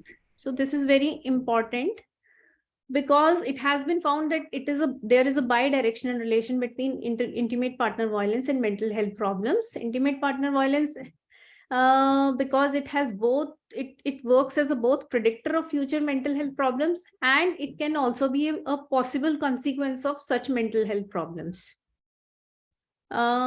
Then we can actually understand it by this, that it can present as a risk factor for development for mental health problems like anxiety, depression, substance use disorder, post-traumatic stress disorder, personality disorders, psychosis, self-harm, and suicidality. They are more common among people who have experienced IPV than those who have not. So many systematic reviews and meta-analysis, they have come to the conclusion of this. Although many studies, they are cross-sectional in nature, and nothing has been, very, very few studies are longitudinal or more. These people, intimate partner violence makes the risk of having more persistent mental health problems, and chronic exposure to intimate partner violence is associated with more severe mental health problems. It also acts as an independent risk factor for suicide attempt, and it is also seen and and has a big level of evidence that history of child maltreatment or child who has exposure to IPV, there is increased risk of experiencing IPV in their adulthood also. So over a span of life, all these problems are there. Then we can understand on this thing that mental health problems as a risk factor for experiencing IPV.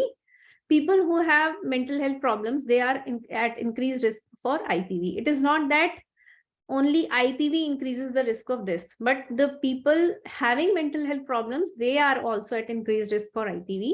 This increased risk could be result of abusive partners inflicting violence when individuals with mental health problems are assumed to be less able to protect themselves. For example, during certain psychotic states involving disinhibition or preoccupations with the one-on thought, they are more vulnerable to IPV.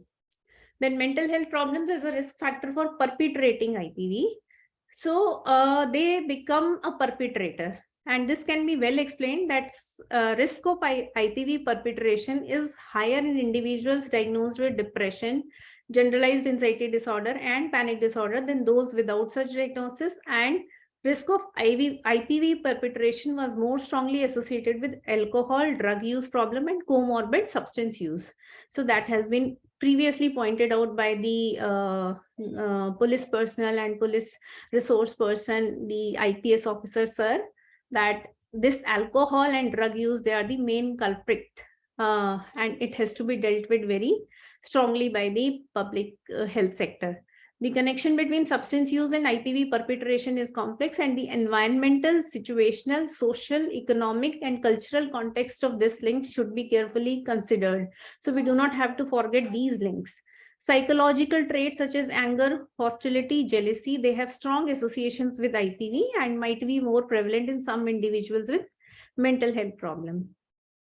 So lastly, I would like to say about, I would like to read a survivor's account in which she describes that how childhood experiences affected the adulthood relationships. So this is Personally, to survive my childhood, I learned to doubt my own experiences to maintain the adults in the light of caring individuals. It was safer to question my behaviors than theirs. I couldn't control them, but I could control myself. So I thought I must be wrong in thinking or doing such and such since they said so. I used the same strategy when in relationship with my abusive partner. The pattern of self-doubt carried on in my adulthood and still makes me more vulnerable to intimate partner violence. In my life, I have had more experiences of disempowerment than empowerment. So whenever the former shows up, it has more weightage. It is a lifetime's work to shift the balance. For the cycle of abuse to stop, one has to have more positive, healthy relational experiences than abusive ones to create the new norm. So with this account of the survivor of the intimate partner violence, we can predict that it is a lifelong process. It actually starts with the birth of the child, the environment the child lives in, and so we need a great change in this. Then I would like key factors for future research. Improved understanding of the factors across multiple levels, individual, family, relationships, social, cultural, economic, and political structures might protect IPV survivors from adverse mental health consequences. And it is imperative that future studies are designed and conducted in collaboration with survivors or wholly survivor-led to ensure the perspectives of those with lived experiences of IPV. They should be the central to the research. So with this, I thank you all. Thank you, ma'am. Thank you so much for such a vivid presentation. So now I'd like to introduce Dr. Nilanjana Ghosh, ma'am, Assistant Professor in the Department of Community Medicine and Family Medicine, AIIMS Guwahati. Ma'am is the coordinator for this webinar, and her support was very crucial for conducting this event. Now I request Dr. Nilanjana Ghosh, ma'am, to please take over the session.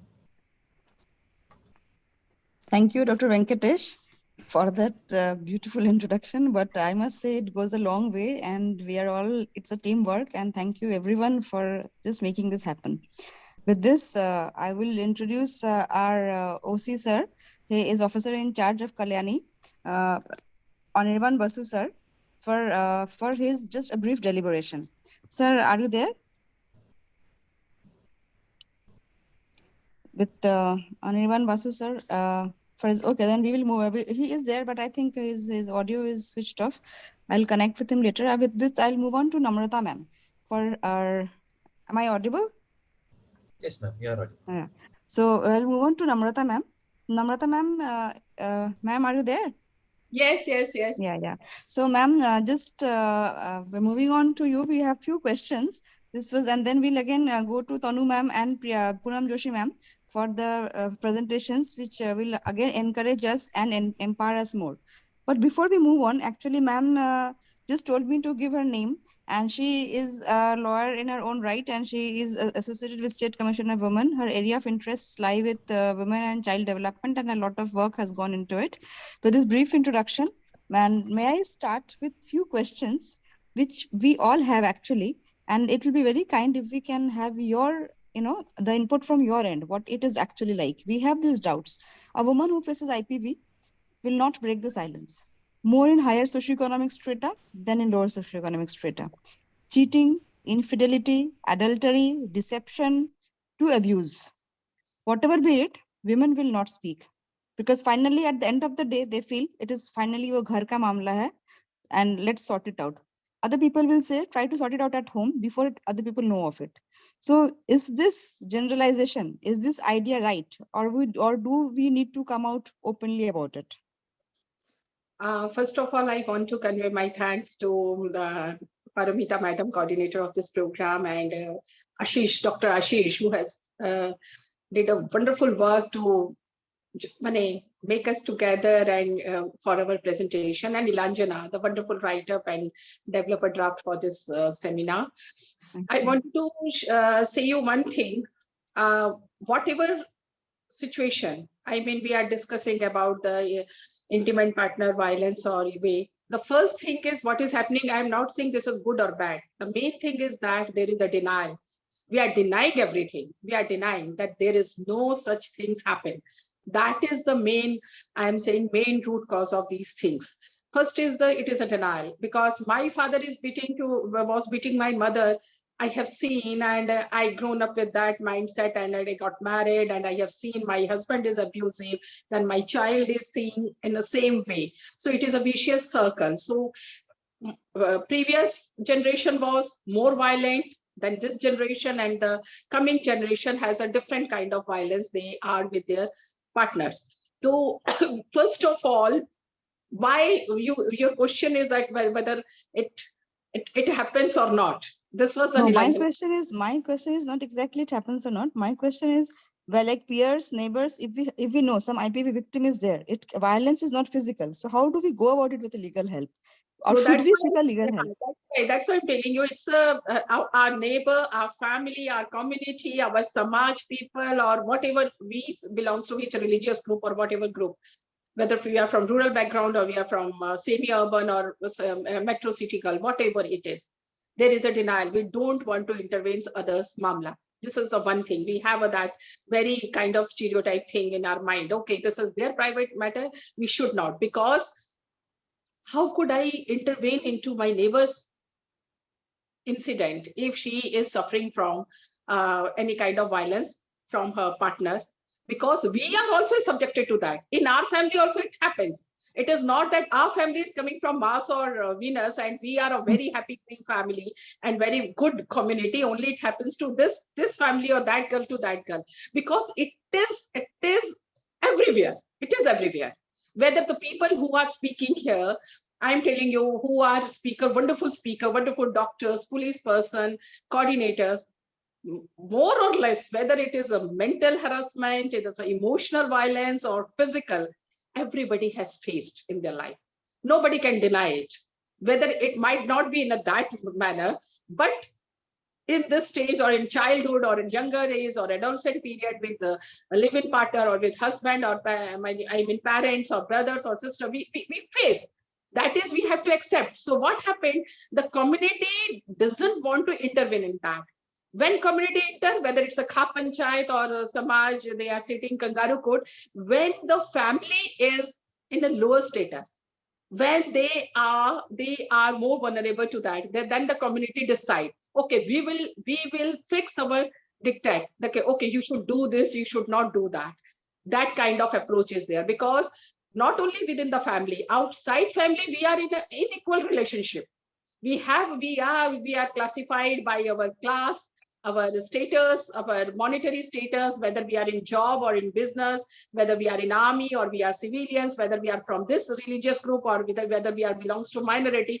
Everybody has that kind of a different approach to that victim. So that's why I'm telling you, when the community and neighbors, sometimes they feel it is bad, but they don't want to intervene. They don't want to identify because they want to deny it. They want to deny it. They want to accept, okay, this is happening to my neighborhood. This is happening to my near apartment, near, my next flat, or this is happening and I should intervene immediately to that. Few activists, they are intervening. Then again, once or two time in an incident, then they came back. Okay, there are a number of cases. It happens every day in their life. Why should we intervene into that? So this kind of approach is there to the survivor. I'm not saying they're the victim, they are survivor. And I do believe it is the theory of the survival of the fittest. And the victims are not the fittest survivor. So it is so difficult for them when they are approaching their neighbors, when they are asking someone from community, they are saying something, they are asking for help, nobody is coming forward. So this is, it is not only within the family. I wanted to narrate, everybody was narrating Shraddha's case. We forget Naina Sani's Tandoor case, 25 years. Yes, We forget Kapoor's wife case. They are the beautiful couple, handsome couple. So much happened on internet. Okay, though powerful couples. What happened to Sunanda? What happened to her medical report? What happened to legal status? You just such a pretty Zenta, such a pretty heroine. She has been abused in a cricket match, open area, and nobody, not a single person came forward when she needs a witnesses. When she filed a case, she was a very courageous lady. She filed a complaint against that big industry. Now, So, but what happened? Not a single her friend or single colleague or the people who were watching that match, not only the watching that match, they were watching that heroine. Nobody came forward to come forward for a witness or for an investigation. They didn't help the police personnel. So this is happening when there are celebrities. They are so powerful people. So think about an ordinary woman in family without any choice, without any help, without any economic. Yeah, truly. yes. So, ma'am, with this, I like to ask the provisions of court to safeguard the victims and their children in case financially, in case of abandonment, child supports, then these compensations. Are the provisions of court are there to safeguard the victims? I'm telling you, India has a wonderful system. A constitution has given us a wonderful fundamental rights, and we have a wonderful system of criminal justice system. We have a wonderful civil laws related to our maintenance, right to maintain, asking for maintenance or custody of children, and under DV Act, which has introduced in 2005. I mean, few years back, and there is a provision for giving a compensation to even not only to wife, even to the live-in partner, if they are in a relationship.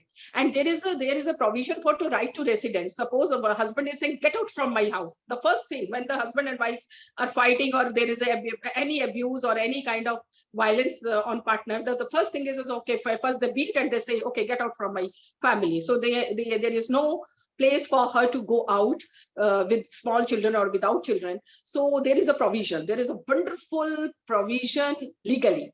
But this is all in pen and paper. When practically women are approaching, it is a so tedious, so time consuming, so nasty process, I am telling you. Woman has to go to police station. Woman is dialing a helpline number. What the first speaker of the superintendent of police was saying, there are a number. They are not working properly. They will come if there are other kind of cases are there. If it's a domestic violence, okay, aa jayenge, pati nahi to mara hai, just wait. So she has to go to police station. She has to go to police station for filing a FIR. She has to go to police station many times, and there is no home for her. Not her husband. Do we understand violence only as physical? Or is mental harassment a part of it? It is not only. We are saying it is about the 5 kind of violence.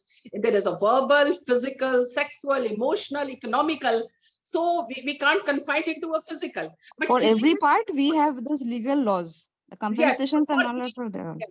For these 5 kind of violence, whether it's a verbal, whether it's emotional, economical, or sexual or physical, we equally treat under the domestic violence. But does it need to be proved? You see, for Indian law is based on the law of evidence. So for everything you have to prove. So if it is a beating, there is a scars on face, then you can prove. But again, there is a $1 million question. Who will give that certificate? I was seeing all my wonderful doctors were speaking about we should do that and that. I am not blaming anyone, because I have worked for one project, torture project against the victim of violence.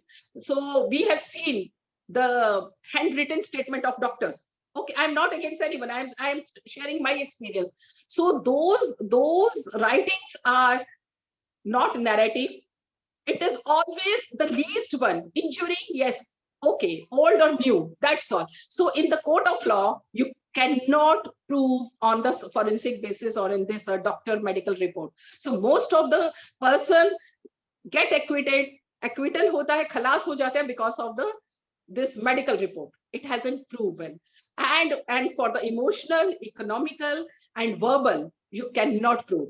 So it is very, very difficult for a survivor to prove what happened to her. When she is narrating, she is noting it down. There is no pakka evidence for her, all those happening to her, all those abuse things. And if she is recording anything verbal abuse, so piece of recording, mobile recording or any tape recording, it's not taking as a piece of evidence in court of law. So there are so many things, legality involved in that. I told you, we have a wonderful law for that. But in practical, so what is the procedure by which a physician can help the IPV victim in getting legal support, or the neighbors can help? Like, what is the procedure by which a victim can get legal support through physicians or through neighbors and whatever? So what is the procedure by which it can be done? So there is one thing, why neighbors are not calling police or helpline number, because the police started harassing them. So it is the first thing we have to take, who is informing the police station or any helpline number. We should maintain the confidentiality. Yeah, That, anonymity and that is not confidentiality. they are intending. So that is the main part, because suppose a one male member is very nice neighbor and he has seen the violence is happening to that. If he called police station, the immediately husband saying she is having a chakkar with that, she is involved with that person, that's why this person is going to help her. So that's why police has to maintain the confidentiality. They should not disclose the name of the informer who has giving tip to police, or they are dialing a number for physician and for yeah. Ma'am, are there rules to safeguard children of IPV victims also alongside? Yes, there are a very good legislation for that. Under Juvenile Justice Act, we have a wonderful act that describe the safety and security of children. One who are conflict with law, the other one are the who needs care and protection. So every district we have a child welfare committees, and child welfare committee, if they get any information related to that, there is a domestic violence or there is a something IPV intimate partner violence happening, children are there. So they are the person, they can take decision because they will see the best interest of the child. So it is the child welfare committee got power from JJ Act. They can do, but most of we don't have that information. So most of the parents, most of the women, they don't have these kind of information. If they are in Delhi, they do not know in which district they belong, in which child welfare committee is working. So most the people who are in rural area, to forget about them. They do not know what is a child welfare committee, how to approach them, how to go to them, how to ask for their children's protection and maintenance or custody. So it is sometimes because lack of awareness, lack of information, and the other thing, sometimes child welfare committee are not approaching to them. They are waiting. They are behaving very bureaucratically. That let them come. Survivors should come to them. So there is always, we are saying, when we are talking about our survivors' point of view, we should go to her doorstep rather than she should come to us. So approach is very, very difficult, that we have to wait. She has to go to the court for 10 times. So nobody will go to her that, okay, we are sending a penal lawyer to you. They will guide you. They will support you to file a case or how to file a case. They will know, suppose she dialed a 100 helpline number, suppose, and the police will come. The very next day will come to the police station and file your case. If you don't want to compromise, then you file. If you have to come to the police station. When she is going to the police station, you see each and every police station, whether it is from Haryana, whether it's from Bengal, whether it's from Tamil Nadu or Odisha. They are waiting outside for hours for filing a complaint. So then after realizing that position, the experience those agony, they come back and they think, okay, my home is better than this. At least my husband is beating me once. I don't have to go to police station again and again. Nobody is there to helping me out. And same thing happened in hospitals. Doctors are very busy. You see, mostly in AIIMS hospital or government hospital, it is not a private hospital. So doctors are extremely busy. They don't have a time. They cannot give a time for patient's hearing of that patient. That person need a patient's hearing. So we don't have that kind of system developing at that. And so that's why when we are writing a report, we are writing in a one line that there is a mark, it's a half inch, what old or new, that's all. So there is no narrative. With due regards, doctors are supposed to write it in one line only. We have medical social workers for it. There are medical social workers for it who can elaborate the case. Report should elaborate should be done by MSWs. The doctors, because it is absolutely, because there are thousands of patients waiting in the line. That's why it is not we are blaming doctors, because they are occupied. They are occupied with so much of their work. They have to see the many patients. So what happened when they are going there? Nobody is there for patients hearing. There is nobody is a narrative report. So lack of narrative report, because social works report will not work in court of law. Nilanjana madam, so our question was like any sexual IPV also can be addressed with anonymity and confidentiality. So whatever. So whenever any IPV victims come up to you, or so how can they be helped? Suppose an IPV victim comes up with a child, or she is facing sexual IPV. Is the procedure same? Like somebody is forcing her for.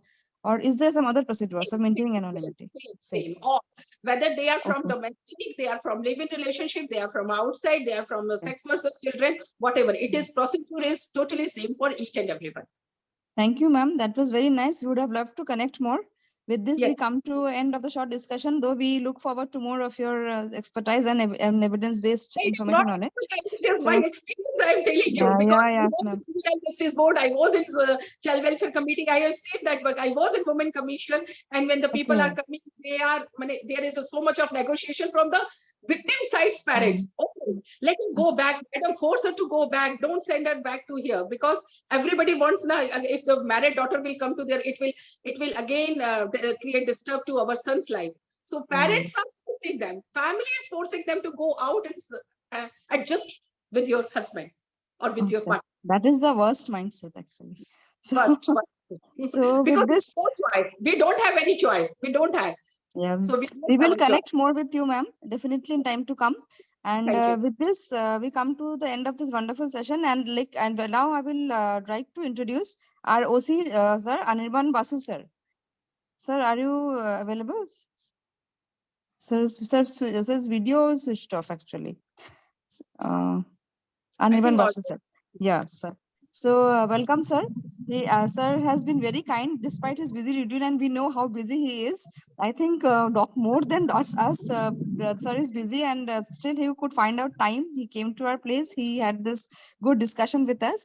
But sir, in front of our revered guests and panelists, I would like to ask you a few questions just based on our teamwork and like how to go ahead with such IPV cases. So the first question, first and foremost, is there any helpline toll-free number to report IPV anonymously? Actually, madam, there is no such. Am I audible enough? Yeah, yeah. There is no such helpline number just for the to reporting any case of violence. Overall, there is the helpline number 100 that you may reach police station. Actually, in every case, for reporting intimate relationship violence, you should have to call or to report to police station. 100. After that, a case has been lodged, and so is there any way if a woman comes to police station to report IPV, she can report it confidentially? Yeah. Like cases of any mental harassment or anything. If she wants to report, can she report it confidentially, or she has to file a case? She can lodge a case. She can only mere lodge a diary. That means it may that means she at that present moment does not want to lodge any case against cognizable case against her husband, but after that, after few after few months, if the problem persists, continues, then she can lodge a case. So there is so diary no is not a case. So when we lodge a diary, that is not a case. The diary does not amount to a so are case. there lady police officers for that in the police station? In every police station. So what is that station. called? Actually, so what is that called? Like, what is the particular term called that somebody wants to lodge a diary and not a police case? Just to report.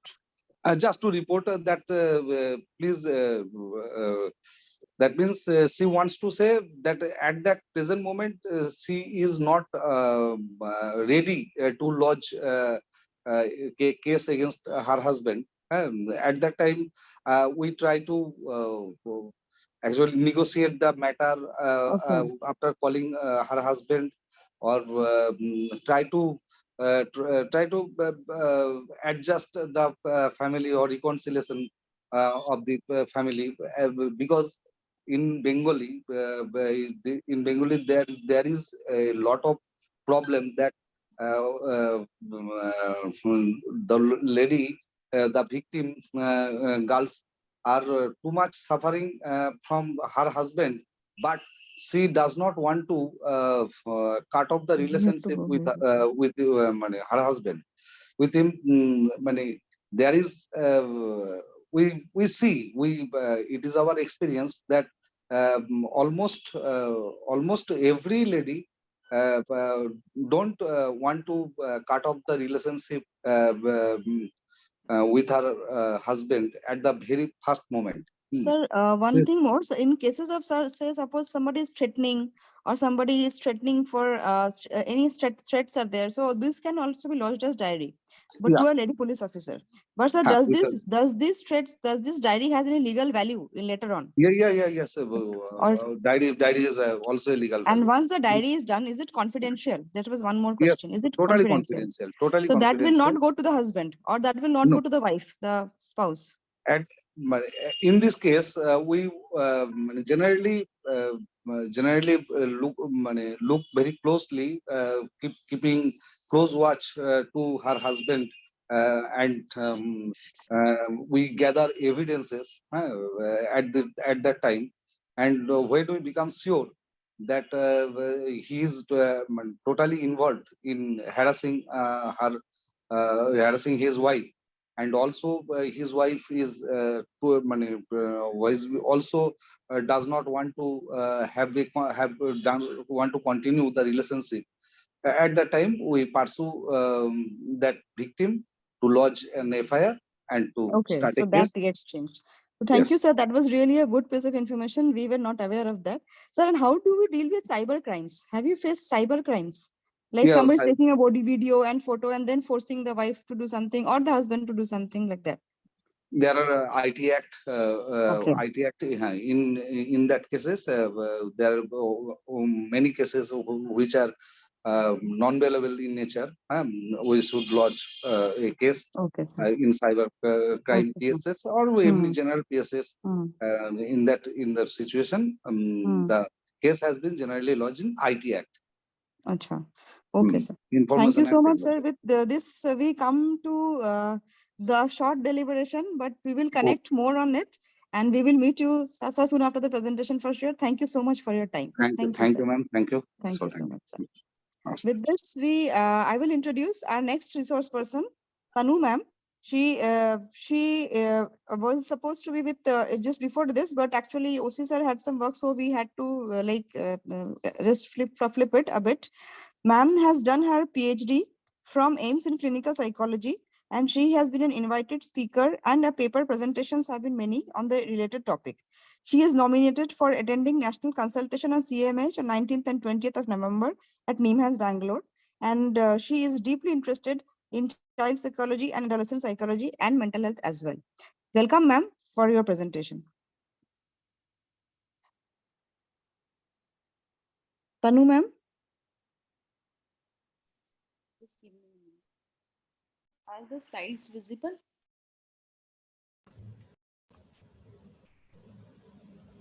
Ma'am, only your folder view is visible, ma'am. Slides are not yet visible. The slides are visible now? Not yet, ma'am. If you could stop sharing, I'll share my screen, ma'am. Okay, sure. Thank you. So by the time slides are shared by Dr. Venkatesh, I thank you, the organizers, for inviting me for such an important topic. I'm going to speak about very important aspects that people are talking since 6 o'clock. Are only females the victim of intimate partner violence? Please change the slide. I'm basically a clinical psychologist. So lots of females or children comes with a different complaint. And when we see them, then while inquiring about the stresses, intimate partner violence is very common, you know. So in a way that comes in the clinical interview when we see a child who is very depressed, who is very low, and he's not he's very withdrawn, he's refusing to school or so many other presentation. So I'll just stick to my topic: intimate violence, intimate partner violence. It's about some fact. IPV is common problem that affects all kinds of people and community across the globe. It does not discriminate. It is important to understand, and it remains one of the underreported crimes due to stigma, fear of consequences for oneself and one's partner and one's family. So that we have been talking about. So there are certain myths and facts associated with it. And when you talk about are only females is the victim of violence, so it's a myth. there is no way he is the victim here. He means the man is the victim here. He's twice her size. Usually, this kind of comments is being passed. It is often assumed that women are always the victim of IPV and men are always the perpetrator, where the fact is men can also be the victim of IPV. And it is estimated that 1 in 4 men have experienced some form of physical violence by an intimate partner. Determining rates of IPV for men can be difficult. Why? Because men are reluctant to report about their abuse, and they may be unlikely to recognize their abuse in the first place.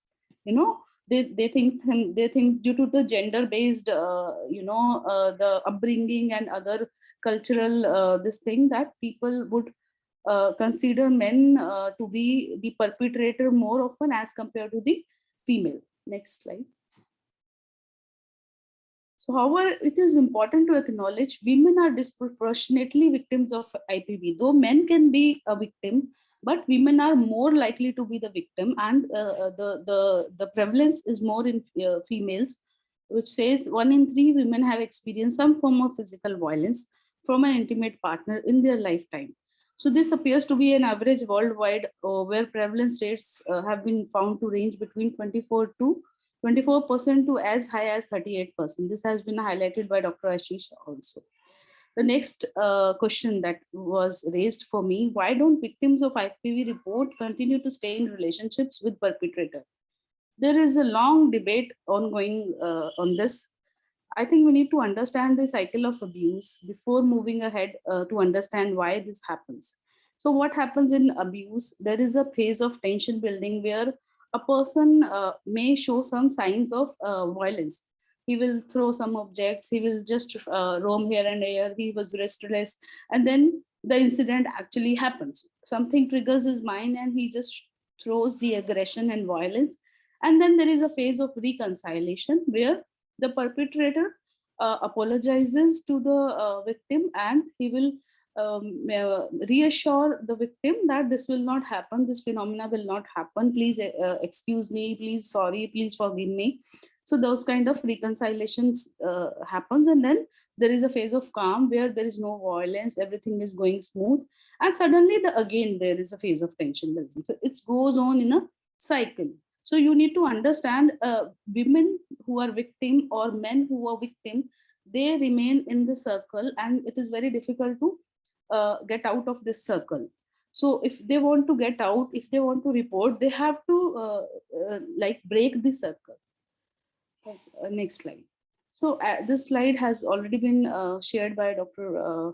Pratima ma'am, where mainly the reasons are fear of retaliation by the partners, lack of alternative means of economic support, and moreover concern for their children, lack of support from family and friends, stigma or fear of losing custody of children associated with divorce, because they don't know what are their rights, love and hope that partner will change. That is the main reason why women are not able to leave their partners. Next slide. See, we all understand when there is a violence, escape is a viable option. Why these people are living like this? However, this is not easy. For anyone who is in that situation, it is not really easy. Why? Because abusers repeatedly go to extreme to prevent the victim from leaving. That is the psychology of perpetrator and victim, that they again reconcile, they again go back to that circle, they again spend some time, some quality time, and create some hopes, and they just stuck in that particular cycle. Interviews with men who have killed their wives reveal that either threats of separation by their partners or actual separation were most often the precipitating events that led to the murder. You know, so even if a woman says that I'm going to leave you, what will happen?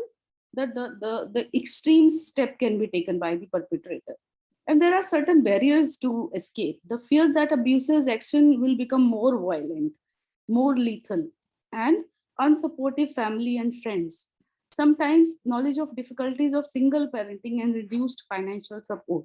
And it has been very well been acquainted in our culture that two-parent household is very appropriate and good, despite that it is your matter of domestic this thing. The victim feeling that the relationship is a mix of good times, love, hope, along with the manipulation and intimidation and fear. So there are mixed emotions attached to this particular person. The victim's lack of knowledge or access to safety and support. As Dr. Nilanjana was asking about what all support and what all options are available in the legal system for these kind of victims. So there is lack of knowledge. We as a professional, we don't know what kind of support we have. Lack of having somewhere to go. So they don't have a place to go. Next slide, please. Sometimes religious and cultural beliefs and practices may not support divorce or may dictate outdated gender roles and keep the victim trapped in that relationship. कि female को तो बस male के साथ ही रहना है, you are dependent on him and now you have to stay with him throughout your life. Belief that two-parent households are better for children despite abuse. And then there is anxiety, anticipatory anxiety about decline in living standard for themselves as well as for their children. Then sometimes lack of support to victims by police officers and law enforcement, as the lawyer madam has said, that people who, even the female reveal about the violence, the police officers would say it's gharelu mamla, it's a kind of domestic dispute, you manage your own, it's not a crime. So it's so long we have to come to understand it as a crime. Some also dismiss or downplay the abuse side of the abuser or do not take the victim's account of the abuse seriously. So that again add on to difficulty in escaping from this relationship. Next slide. This is a very important and beautifully discussed phenomena, Stockholm Syndrome. Stockholm Syndrome is a psychological response to being held captive. So it is a kind of positive feeling that people develop over a period of time. A female who is living with his partner for last 10, 20 years, and she has developed some positive feeling towards their abuser as a coping mechanism that they use to survive the days, weeks, or even years of trauma and abuse. So this syndrome actually make them a survivor and make it difficult for them to be away from that particular person and to be away from that particular relation. So they just make connection kind of thing with that person. Next slide, please. The rationalization of the victim that their abuser's behavior is caused by stress, alcohol, problems at work, employment, another factor, you know. There are females, they justify, they rationalize their husband's behavior, that he was tired, he was abused, he was being spanked by his boss, he was into stress, that is why he just hit me. So those reasons can also be a barrier. Societal factors that teach women to believe their identities and feelings of self-worth are contingent upon getting and keeping a man. So here again, that cultural belief and inconsistency of abuse. Again, coming to the cycle of abuse. Abhi ho raha hai, now it is a calm phase. A calm phase is also known as honeymoon phase. They are very normal couple, they are very romantic couple, and then suddenly a day comes, then the blast happens. The victim may also rationalize the abuser is basically good until something bad happens. Basically, they accept the person as good person. Next slide. So with this, I conclude.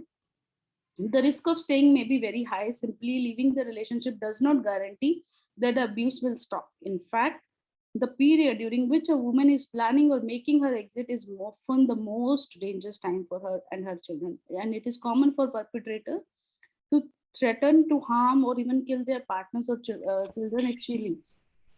Next slide. Despite these barriers, many abused women eventually do leave their partners. That's a good news. Often after multiple attempts and years of violence. In a WHO multi-country studies, 19 to 51% of women who had been physically abused by their partners had left home for at least one night. And 8 to 21% had left 2 to 5 times. You know, they need to make multiple attempts before leaving the relationship permanently. And there are certain factors that can actually trigger the escape. The first one is very important, and escalation is violence severity. They say, if they see there is a extreme of violence, then a realization that her partner will not change, that this person is going to be like this, he will not change. So that person, the victim, may take some action. And when the things comes on her children, when it comes to the children, when it is affecting to the children, the women are definitely going to take a step. So with this, I end my talk. Thank you all. Thank you, ma'am. Thank you so much for the wonderful and crisp presentation. Now, I'd like to request Dr. Poonam Joshi, ma'am, Professor and Principal, College of Nursing, AIIMS Kalyani, to please share her expertise in the role of nurse in mitigating intimate partner violence. Over to you, ma'am.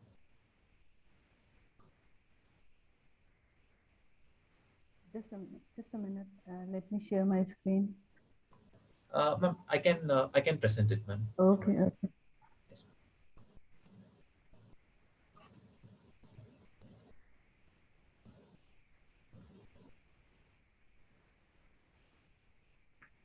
Ma'am, you may please start presenting, ma'am. Your slide is. Yeah, okay. At the outset, I hope I am audible. Yes, Hello.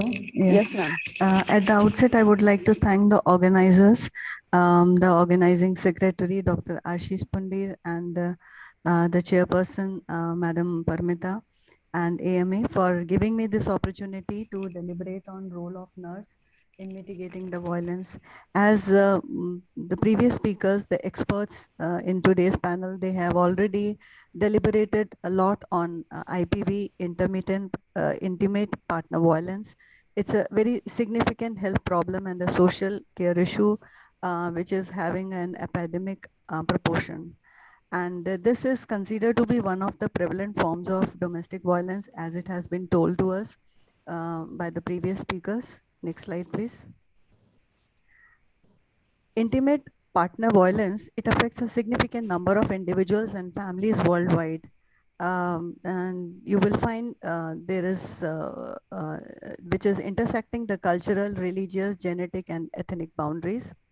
And most likely it is occurring in marital cohabitating, heterosexual, as well as in same-sex relationship. The spouse could be a current spouse or a former spouse or just a live-in partner. And we have already understood the gravity of situation. It's the incidences are rising day by day. And as it was reported that 1 in every 3 women is likely to be affected with IPV. And but the problem is these episodes, they go unrecognized and underreported. Next slide, please.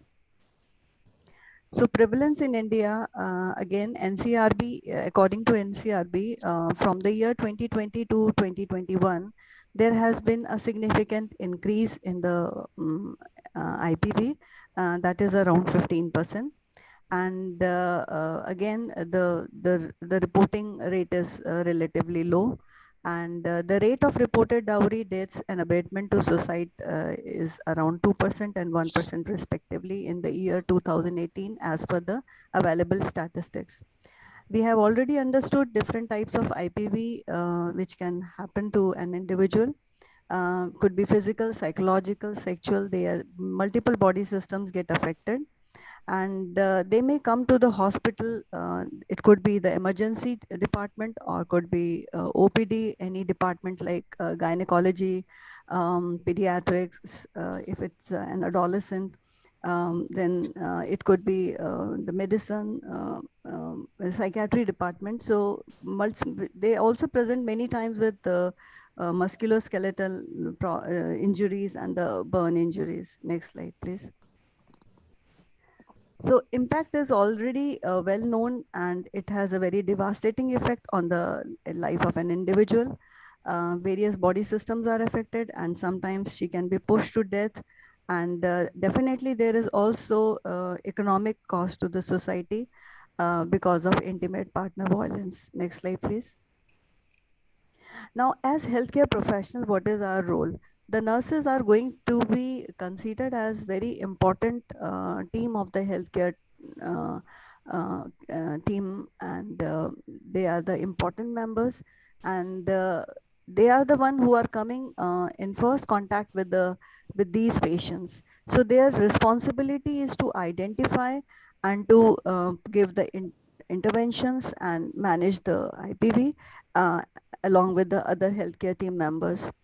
They can provide the physical care, reducing their pain, suffering by being present with these victims. They can help in developing the trusting relationship, and maybe with the more trust the IPV victim has over the healthcare team, they are going to reveal their history, and they are going to seek help from the healthcare team members.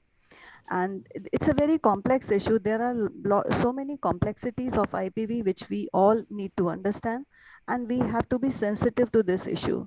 Many times it happens that we are working in a crowded OPD, there is too much of workload, we are underpowered, or sometimes you can also attribute it to the lack of knowledge and the positive favorable attitude towards these IPV victims.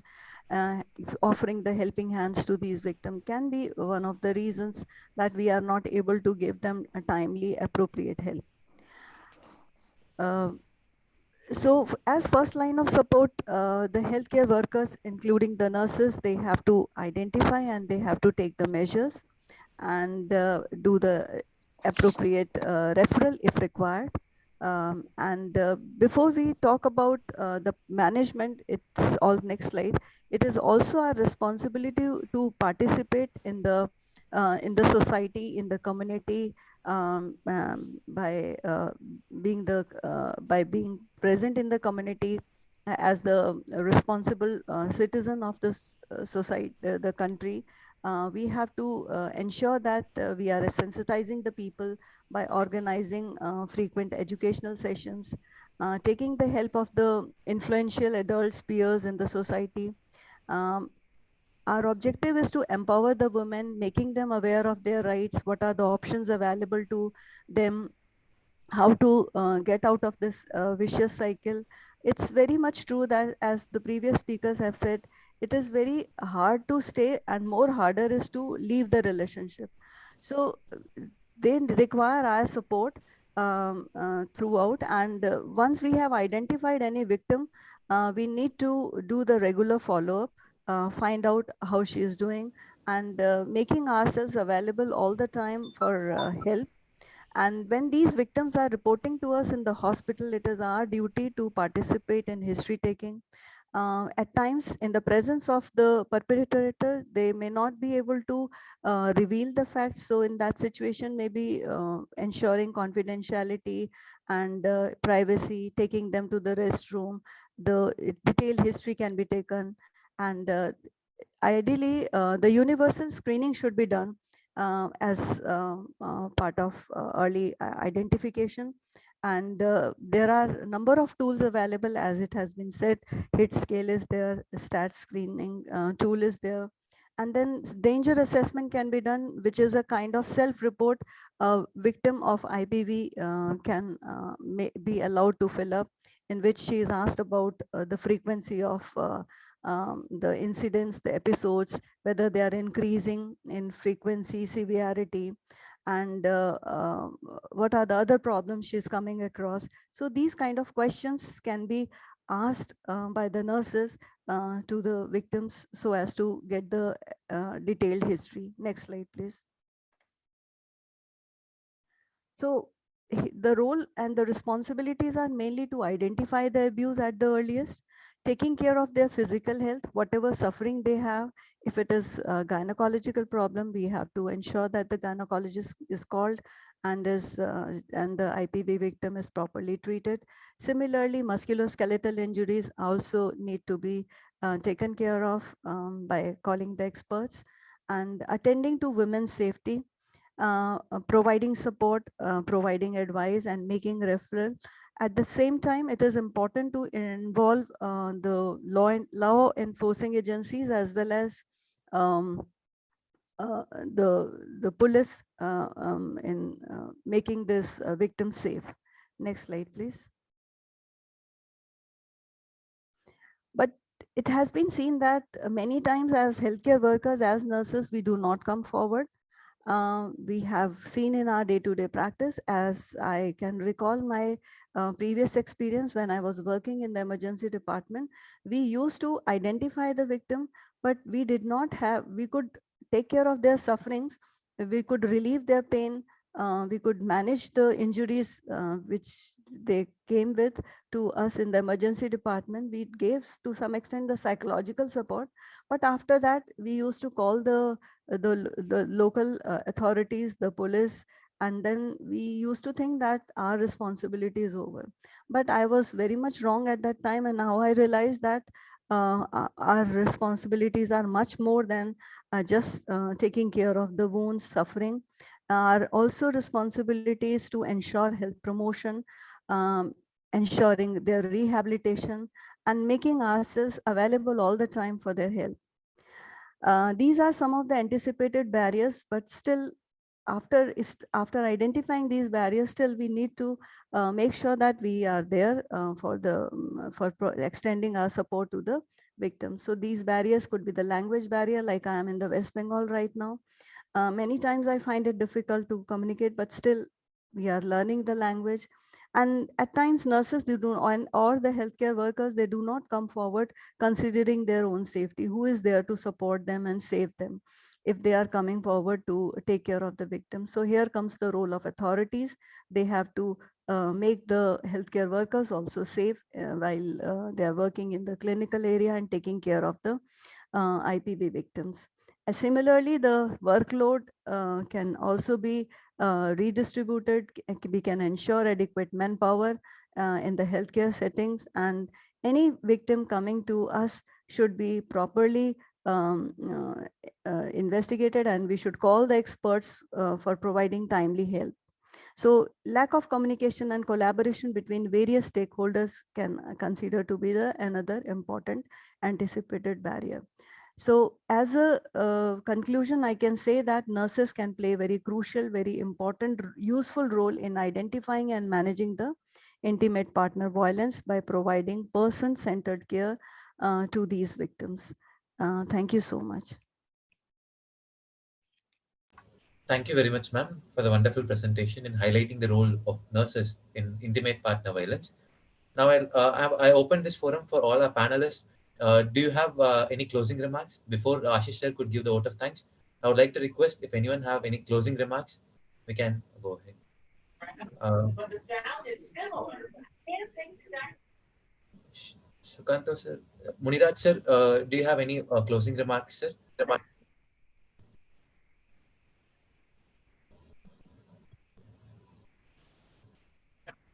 Yes, please. It's a very wonderful evening, very wonderful discussion. I heard from you guys, really very appreciable event, that one.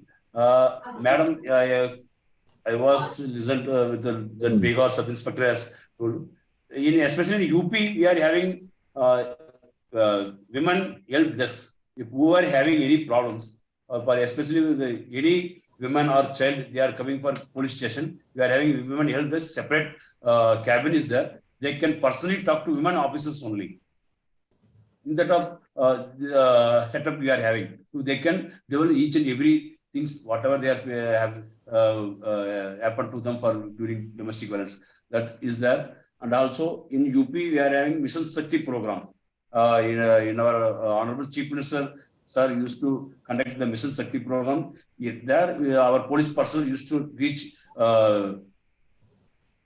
villages. Especially we are used to think the domestic violence is only in urban areas or sometimes in rural areas, but we are deploying the duties women constables, women beat constables. They are reaching women rural household as well as urban household also, each and door to door. Then they are going personally and educate them what are the rights, especially domestic violence related, as well as the government schemes also. Then everything we are educating them or creating awareness among them. These are two things happened in UP. I hope our Honorable Prime Minister also to replicating throughout India also, especially that Mission Shakti program. That's all I can say. Then I would like to thank Mr. Karthikeyan as well as the entire team. Very nice evening. Thank you. Good night. Thank you so much, sir, for being patient and attending the session throughout. Now, I'd like to request Namrata Chadda ma'am to kindly share her closing remarks. So thank you very much for giving me this opportunity. I will take only 2 to 3 minutes. First of all, we have to identify the issue. It is not about the how many stakeholders we are working together and service providing system.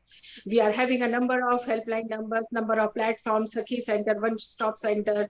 We have a number of shelter homes for women. But other side, we have a free internet services to our children, our boys and girls, and they have accessibility to violence, Netflix movies, and we are showing, glorifying so much of violence and masculinity on TV. We are giving them, and we are, offering them free in their plate. So these two things. One way we are providing free liquor policy, the home delivery of liquor to their home whenever they want. Before medicine, it will reach to them. Other side, we are setting up a women and help desk in police station. The man is drinking drinking liquor and then beating his wife, and we have we don't want these kind of system in our society. The one thing we need is we have to abolish an unequal relationship in the family. So we have to treat our boys and girls before birth. When we are saying a blessing, it is a putravati bhava. We have to say no. We need a good child. Blessed with a child. It is not for son and daughter. So we have to start nurturing an unequal relationship before birth and up to term. And for each step, we have to equally treat both. Son or daughter, we have to teach them to respect each other. It is not the society where one person is dominating other and one person is abusing other. No, we have to teach them. And for this, we people like us with the previous generation or the older, we have to sensitize, we have to make them understand. It is very difficult task because they can't change their mindset. They have their own belief system and orientation kind of thing. But we can, from our school level, college level, and pre-education level, we can start these practices, just like in our tribal society. Always giving up, because I work in tribal society in Odisha and Bengal. I have seen there is a less gender discrimination happen, less gender-based violence they are facing. So we have to teach many things, not from West, but from our own roots, from our own people. We have to learn those things. And there is nothing wrong when we are learning from illiterate people. They are so-called, we are saying they are tribal people, they do not know. We have to learn many things in the same matter. And we have to make this kind of society zero tolerance. So it is not the a case, okay, it is a less abusive, more abusive. So no, it should be a zero tolerance level. So thank you very much for this wonderful what I'm saying, coordination and talk. And I'm very happy to join with all of you. Thank you very much. Wish you all the best. Thank you, ma'am. Thanks for wonderfully summarizing. Now, I would like to request Paramita, ma'am, if there is any closing remarks. It was a very wonderful session, and learned a lot from all the stakeholders. And one thing which I think we can do is we can come together and do more awareness generation, and maybe some research also maybe needed to find out what is the burden of this problem in the society, so that we can offer them some help. Thank you so much, one and all. Thank you so much, ma'am. So I would like to invite Dr. Ashish Mandir, sir, the organizing secretary of this event, to give the formal vote of thanks. Okay. First of all, good evening, all of you. First of all, I would like to appreciate Dr. Professor Ramji Singh, sir, who is the Executive Director of AIIMS Kalyani, who supported us to organize this webinar. Second, Academic Section, Dean, Dr. Kalyan Goswami, sir. Third, Dr. Sukhanto, sir, and Dr. Paramita, ma'am. And our chief guest, SSP, Shri Muniraj ji, for his time and effort. I would like to appreciate all the resource person, Dr. Jaya ma'am, Dr. Pratibha ma'am, Dr. Tanu ma'am, and Dr. Dipali ma'am. I would also like to appreciate Officer in Charge Kalyani, Animan Basuji, and at last, Shri Advocate Namrata Chadda ma'am. All of you, thank you very much for giving your effort and time. And I would also like to appreciate my moderators and coordinators, Dr. Venkatesh and Dr. Nilajna Ghosh, who were not only the moderators and coordinators, but as a team who envisioned this platform, this webinar in a form of webinar to help out and disseminate awareness of intimate partner violence, not among only the medical fraternity, but in a holistic perspective, including including nursing, lawyers, to bringing everyone under one umbrella. And it was truly a multi-stakeholder perspective, not a medical perspective. Further, we will continue this such webinar on next year too, maybe in different INI in a webinar. And I'm planning that in next webinar, we will touch violence against commercial sexual workers. We don't talk about them. We all know there are researchers among violence against commercial sexual workers. Second, we will touch upon the sexuality component of intimate partner violence. Both intimate violence is taboo. Talking about sex, sexuality is also taboo, but both sexuality and interpartner violence is linked. So next time we are going to talk more about it. And third, we will bring more specialities like radiological perspective, dental perspective, and orthopedician perspective of intimate partner violence. Any shortcoming, I take the responsibility. I apologize for it. And all positive things related to this webinar, I thank my moderator, coordinator, or Dr. Professor Ramji Singh, FI Dean Academics of AIIMS Kalyani, organizing chairperson, and all the resource person to make it successful.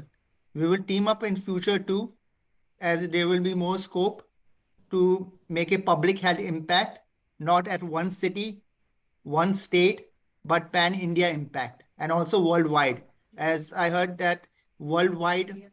And I would also like to appreciate ClearNet efforts. They have provided excellent technical assistance to us.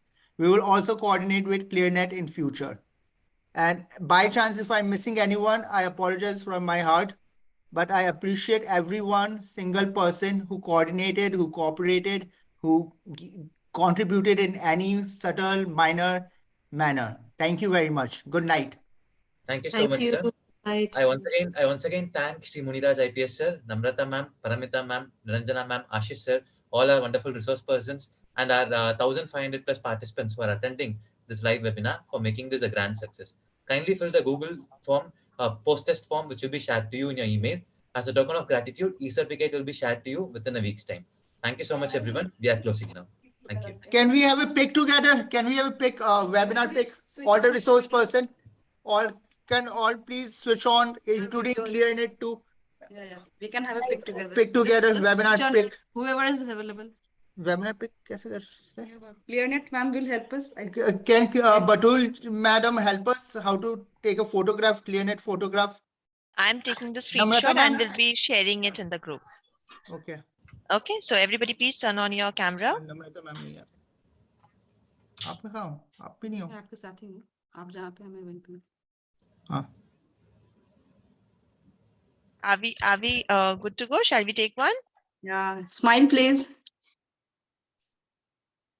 Done. Thank you. Thank you so much, everyone. We are closing now. Thank you. Thanks for the. Okay. Thank you. Thank you. Thank you. Thank you, everyone. Thank you, ClearNet. Thank you. Thank you. Thank you. अच्छा आपने याद दिला रहे